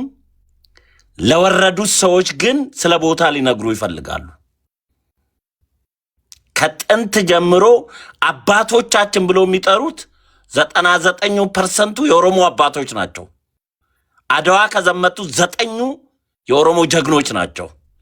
ግን ሊነግሩን የሚፈልጉት የነሱ ጀግኖች ኢትዮጵያዊነት ለኦሮሞ እንዳስተማረ ነው ሊነግሩን የሚፈልጉት። የሚገርመኝ እሱ ነው። አሁንም ቢሆን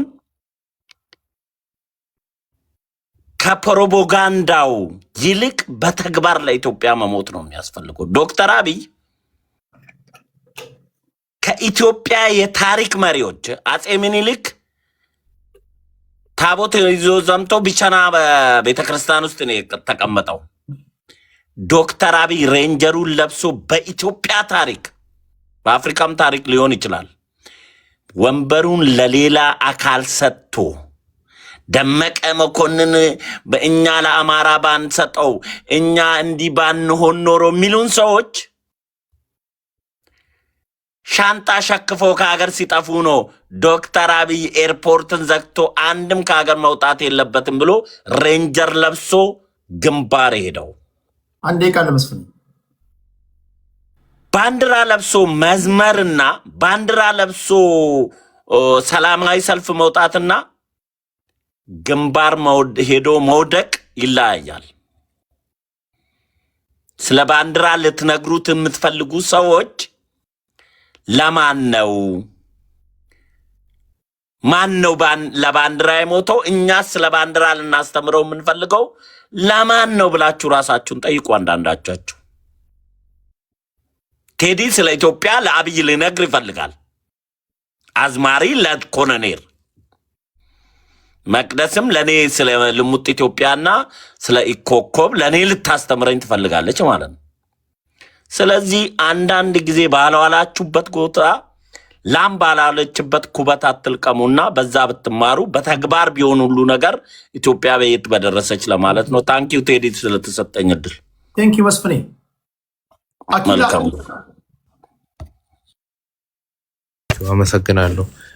ለዚህ ወንድማችን መስፍን ለዚህ ባንዲራ ከማናቸውም በላይ ታግያለሁ ብሏል። በአጋጣሚ ሆኖ ወንድማችን መስፍን ተማርኳል። እኔ ተኩሶ ይማረክ ሳይተኩስ ይማረክ ባላቅም ግን የተማረከ ሰው ነው እና ታገልኩ ሳይሆን እንደውም ባንዲራውን እንዳዋረደ ብዙ በቴሌቪዥን ሁሌ ኤርትራ ቴሌቪዥን ያሳያል ኮልኩሏቸው የማረኳቸውን እና ብዙ ኢትዮጵያዊ ያንን ሲመለከት አንገቱን ይደፋልና እኔ ልክ አንድ ዋናተኛ ኢትዮጵያ ነው ይዋኛለሁ ብሎ አንድ እንትን በጣም ወፍራም ልጅ እንዳዋረደን መስፍንም ሲማረክ ባንዲራውን አዋረዳት እንጂ ለባንዲራው ታገለ አይባልም። ጠቅላይ ሚኒስትሩ ግን እንደታገሉ አውቃለሁ። የትግላቸው መሳሪያ ይዘው ሳይሆን የሬዲዮ ኦፕሬተር ሆነው እጅግ ሩቅ ሆነው ከትግል ሜዳ እንደታገሉ እሳቸውም ተናግሯል። ያንን ያው ምናናንቀው ነገር አይደለም። ያው ሁሉም ትግልክ እኛ ከውጭ ሀገር ከዚህ እንደምንታገለው አድርገን እንይዘዋለን። ባይዘው በዚህ አጋጣሚ አዝማሪ ስድብ አይደለም። በነገስታቱ ጊዜ ሊቀ መስኳስ የሚባል ሹመት የሚያሰጥ ነው። ኦፒኒየን ሜከር ነው። ቴዲ አፍሮ ግን አዝማሪ የምትሉ ሰው እንደነ ቦብ ማርሊ የነጻነት ትግል የሚያደርግ ወደ አሜሪካን ብንሄድ ብዙ የነጻነት ታጋዮቻቸው የጥቁር መብት የታገሉት አርቲስቶች ናቸውና አዝማሪ ብሎ ዝቅ ማድረግ አያስፈልግም። ሰውየውም የክብር ዶክተሬት ከጎንደር ዩኒቨርሲቲ ያገኘ ሰው ነው።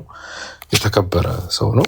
ጠቅላይ ሚኒስትሩ ለህወሓት ተቀጥረው የህወሓትን ስርዓት ለማስቀጠል በደህንነት ስልክ እየጠለፉ በሚሰሩበት ወቅት እሳቸውንም ሌላውንም የኢትዮጵያ ህዝብ ነፃ ለማውጣት ቴዲ አፍሮ እስር ቤት ገብቶ በሙዚቃው ደግሞ ሲታገል የነበረ ሰው ነውና እሳቸውም አይ ቲንክ ነፃነታቸውን ሲያስቡት ቴዲ አፍሮ የነፃነታቸው ቀንዲል አድርገው የሚመለከቱት ነው። ልጁ ታርጌት አድርጎ የዘፈነው እሳቸውን ነው። እኔ የኦሮሞን ህዝብ ለምን እንደምትከቱት አይገባኝም። ለኦሮሞ ህዝብ ክብር ያለው ሰው ነው። አንቀጽ 29ን ላስቀምጥና አንቀጽ 29 ላይ እንግዲህ ስለ መብት ቅድም መያዝ አይቻልም፣ ባንዲራ ከያዛችሁ እንገላችኋለን ሁሉ ሚል በጣም ነርቨስ የሆነ ነገር ሰምተናል። አንቀጽ 29 ማንኛውም ሰው ያለማንም ጣልቃ ገብነት የመሰለውን አመለካከት መያዝ ይችላል። ቴዲ አፍሮ መስፈን መብቱ ነው። በአንቀጽ 29 ማንኛውም ሰው ያለማንም ጣልቃ ገብነት ሀሳቡን የመግለጽ ነፃነት አለው። ይህ ነፃነት በሀገር ውስጥም ይሁን በሀገር ውጭ ወሰን ሳይደረግበት በቃልም ሆነ በጽሁፍ ወይም በህትመት በስነ ጥበብ መልክ ወይም በመረጠው በማንኛውም ማሰራጫ ዘዴ ማንኛውንም አይነት መረጃና ሀሳብ የመሰብሰብ የመቀበል የማሰራጨት ነፃነቶችን ያካትታል ይላል። ይሄ ባይዘው ከሰብአዊም የዲሞክራቲክ ራይት ወይም በዲሞክራሲያዊ መብት የሚለው የመጀመሪያው አንቀጽ በሁለተኛው በፓርት 2 ህገ መንግስት ላይ የሚቀመጥ ነውና ህገ መንግስታዊ ስልጣን አለን ካላችሁ ህገ መንግስቱን ማክበር አለባችሁ ማለት ነው። ይህ ህገ መንግስታዊ ናቸው። የመጨረሻው በጣም ብዙ አንድ 30 ሰከንድ መውሰድ ይችላሉ። አፈና ማለት ድምፅ አፈና እንዳለ የሚታወቀው ብዙ ታዋቂ ቲክቶከሮች በቴዲ አፍሮ ሙዚቃ ቪዲዮዎችን ሰርተው ነበር። ኦልሞስት ሁሉም በማለት ይቻላል አንስተዋል። ይሄ ማለት አንቀጽ 29ን የመቃወምና አንቀጽ 29ን የመሻር ነው። ስለዚህ በባንዲራው አክቹዋሊ ህገ መንግስቱ ይፈቅዳል፣ ግን ህገ መንግስታዊ አይደለም ብሎ ማውራት እጅግ አሳፋሪ ነው ለማለት ነው። ቴንክ ዩ አኪላ። አነኛ አያና እንትን ባይዞ የአኪላ ሳትወርድ አንቀጽ 29 ንዑስ አንቀጽ 6ን ለምን ቆርጠህ እንዳወጣህ አላውቅም። እነኚህ መብቶች ይገደባሉ ይላል። ገደብ አላቸው። አሜሪካን ብትመጣ አርቲክል 1 የፍሪደም ኦፍ ስፒች የሚባል አለ። ፍሪደም ኦፍ ስፒችን የመናገር ሀሳብን ኤክስፕሬስ የማድረግ መብት ገደብ አለው። አዳራሽ ውስጥ ሰው የተሰበሰበበት ገብተህ እሳት ተነሳ ብትል ትታሰራለህ። አይ እሳት ተነሳ የማለት መብት አለኝ ማለት አትችልም። አላርም ኮዝ ማድረግ አትችልም። ቅድም ያነሳኸው እኔ በነገራችን ላይ ማሬማ የሚለው የቴዲ አፍሮ ዘፈን ስሰማ የመጀመሪያ ያስታወስኩት ዋና ማራ ነው። አረብ ሀገር የሚኖሩ እህቶቻችን ምን ያህል እንደሚያጃጅሏቸው ያሉ ድምጻቸውን አጎርን ነው። ምንም መጻፍና ማንበብ ብዙ የሚቸገሩ ልጆች ለንደን አሜሪካ ተቀምጠው ሲያስቸግሯቸው ነው ማየው። በጣም ብራቸውን የሚወስዱባቸዋልና ብዝበዛው እዛ ብቻ ሳይሆን አውሮፓና አሜሪካ ጭምር ቁጭ ብሎ የሚበዘብዛቸዋል። ግማሹ መሳሪያ ያስገዛቸዋል።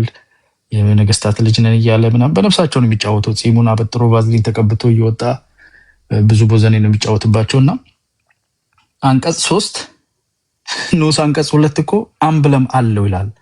አርማ አለው ማዕከሉ ላይ ቢጫው ላይ አርማ አለው ይላል። አርማ አለውና አርማ የሌለው ነው ልሙጥ የሚባለው። ለዛ ነው አርማ የሌለው ይህ ህገ መንግስታዊ ነው። አርማ ያለው ደግሞ ህገ መንግስታዊ ነው።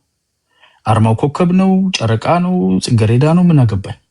አርማው ግን ምክንያት አለው፣ ይናገራል። አርማው ደግሞ ለምን እዛ ጋር እንደተቀመጠ አርማው እዛ ጋር የተቀመጠው ያለ አርማ ያለው የብሔር ብሔረሰቦችና ህዝቦችን የስልጣን የበላይነት የነሱን ኃይል የሚያረጋግጥ አይደለም። ይሄኛው የነሱን እኩልነት ለመግለጽ ነው የተቀመጠው ይላል።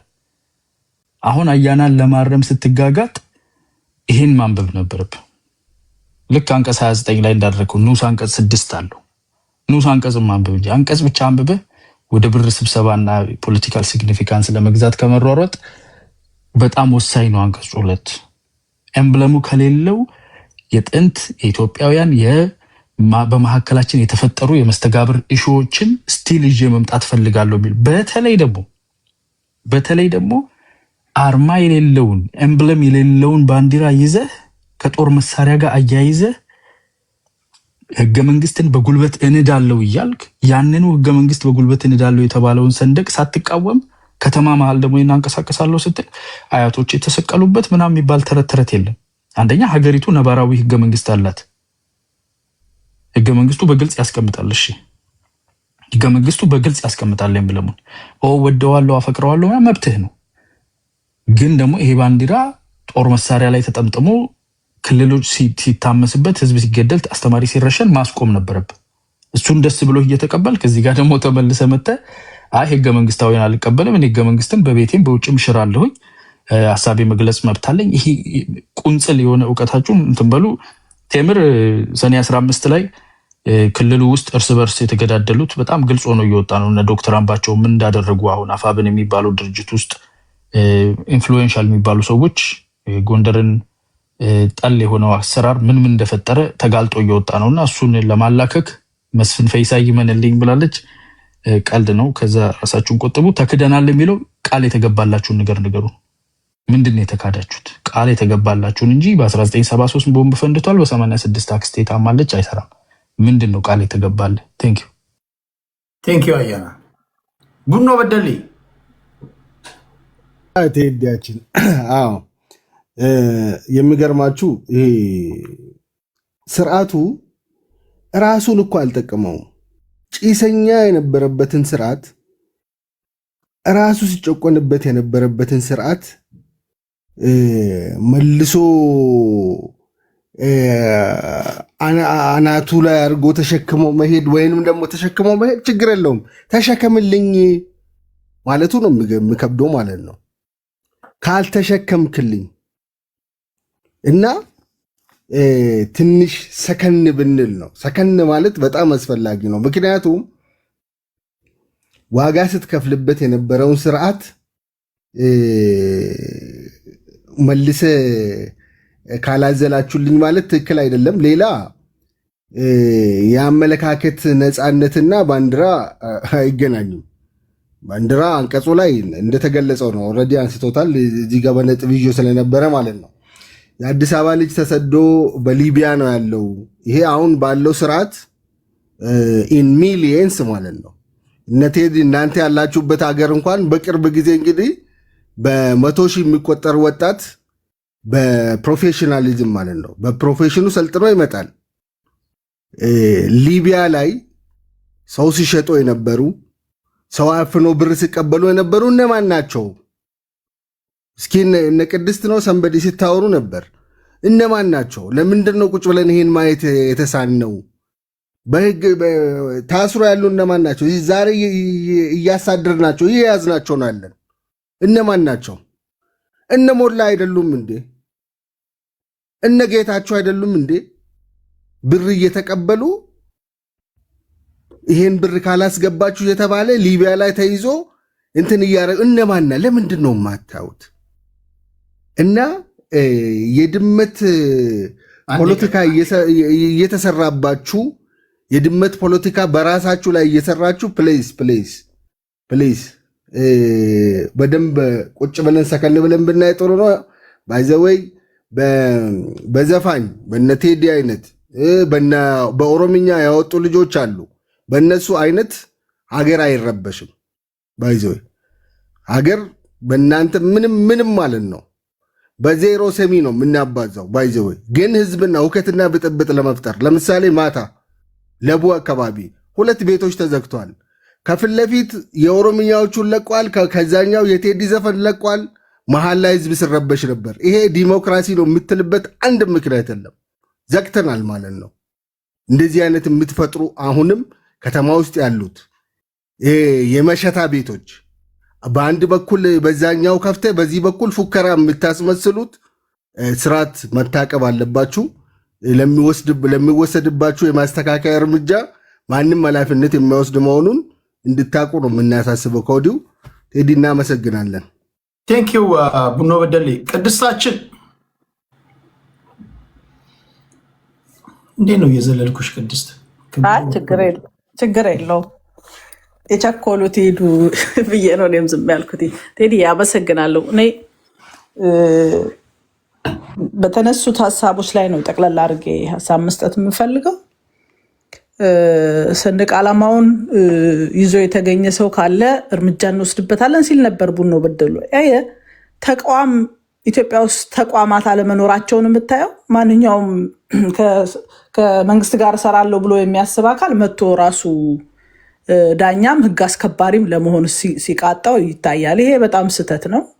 ልታስር ትችላለህ፣ ልታባረር ትችላለህ፣ እንደፈለገ ልታረግ ትችላለህ። ህዝብ ግን ይታገላል። ፍላጎት ያለው ህዝብ መቼም 50 ዓመት ልትፈጅ ትችላለህ፣ 10 ዓመት ሊሆን ይችላል፣ 2 ዓመት፣ 1 ዓመት። የህዝብን ፍላጎት በማሰር በማሰደድ በማለት ማፈን አይቻልም። የሚሻለው የህዝብ ፍላጎት ምንድን ነው፣ ምን ብናደርግ ይሻላል ብሎ ተረጋግቶ ማሰብና መስራት ነው የሚሻለው እንጂ እንትን ስላረጋ አስረዋለሁ እንትን ስላረጋ ምንም ስልጣን እስኪያስክ ድረስ ልታረግ ትችላለህ፣ ግን እስከ መቼ ድረስ በዚህ ትቀጥልበታለህ ነው። ይሄ የማይጠቅም ነገር ነው። ቴዲ ለኢትዮጵያውያን ሁሉንም ነገር በሰዓቱ እንትን ሳይበለሻሽ በቃ የምንለውን ትክክል ያልሆነውን ነገር መተቸት እንድንችል እንድንሳተፍ፣ በተለይ ይሄ ዳር ላይ ቆሞ የሚያየው ኢትዮጵያዊ በስነስርዓት ጉዳዮችን በአንክሮ እንዲያይ ነው። የተሰማውን ያየውን ነገር ነው ያመጣው። ለይቶ ለእንትና ነው ለእንትና ነው ለእንትና ነው አላለም። እነ መስፍን ተነስተው እኛን ኢትዮጵያዊነት አታስተምሩንም፣ እኔ ነኝ ለሀገሪቷ እንትን ያልኩትኝ፣ አንቺ ሄደሽ አልታገድሽላትም። እንግዲህ ተመልከት 19 ይሄ የኢትዮጵያና የኤርትራ ጦርነት በነበረ ሰዓት የታገለ ሰውዬ አረንጓዴ ቢጫ ቀይ ባንዲራ ይዞ ጦርነት ገባው የሚል ሰው አረንጓዴ ቢጫ ቀዩን ግን አይኑን አልየው ይላል። ቅድም አኪላ ሲል እንደነበረው ስለተሸነፈ ነው መሰለኝ ወይም ስለተማረከ ባንዲራውን ሳይ ደሙ ይፈላል ማለት ነው።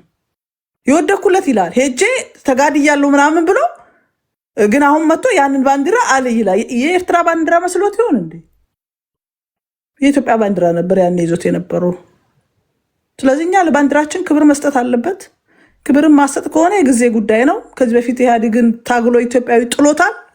ነገ ማልተ ትወድቃለህ ነው በቃ። እስከዛ ድረስ ግን ማንም አይነካኝም ብለህ ደረትን መንፋት ትችላለህ፣ እንደፈለገ ማስፈራራት ትችላለህ ምናምን ምናምን።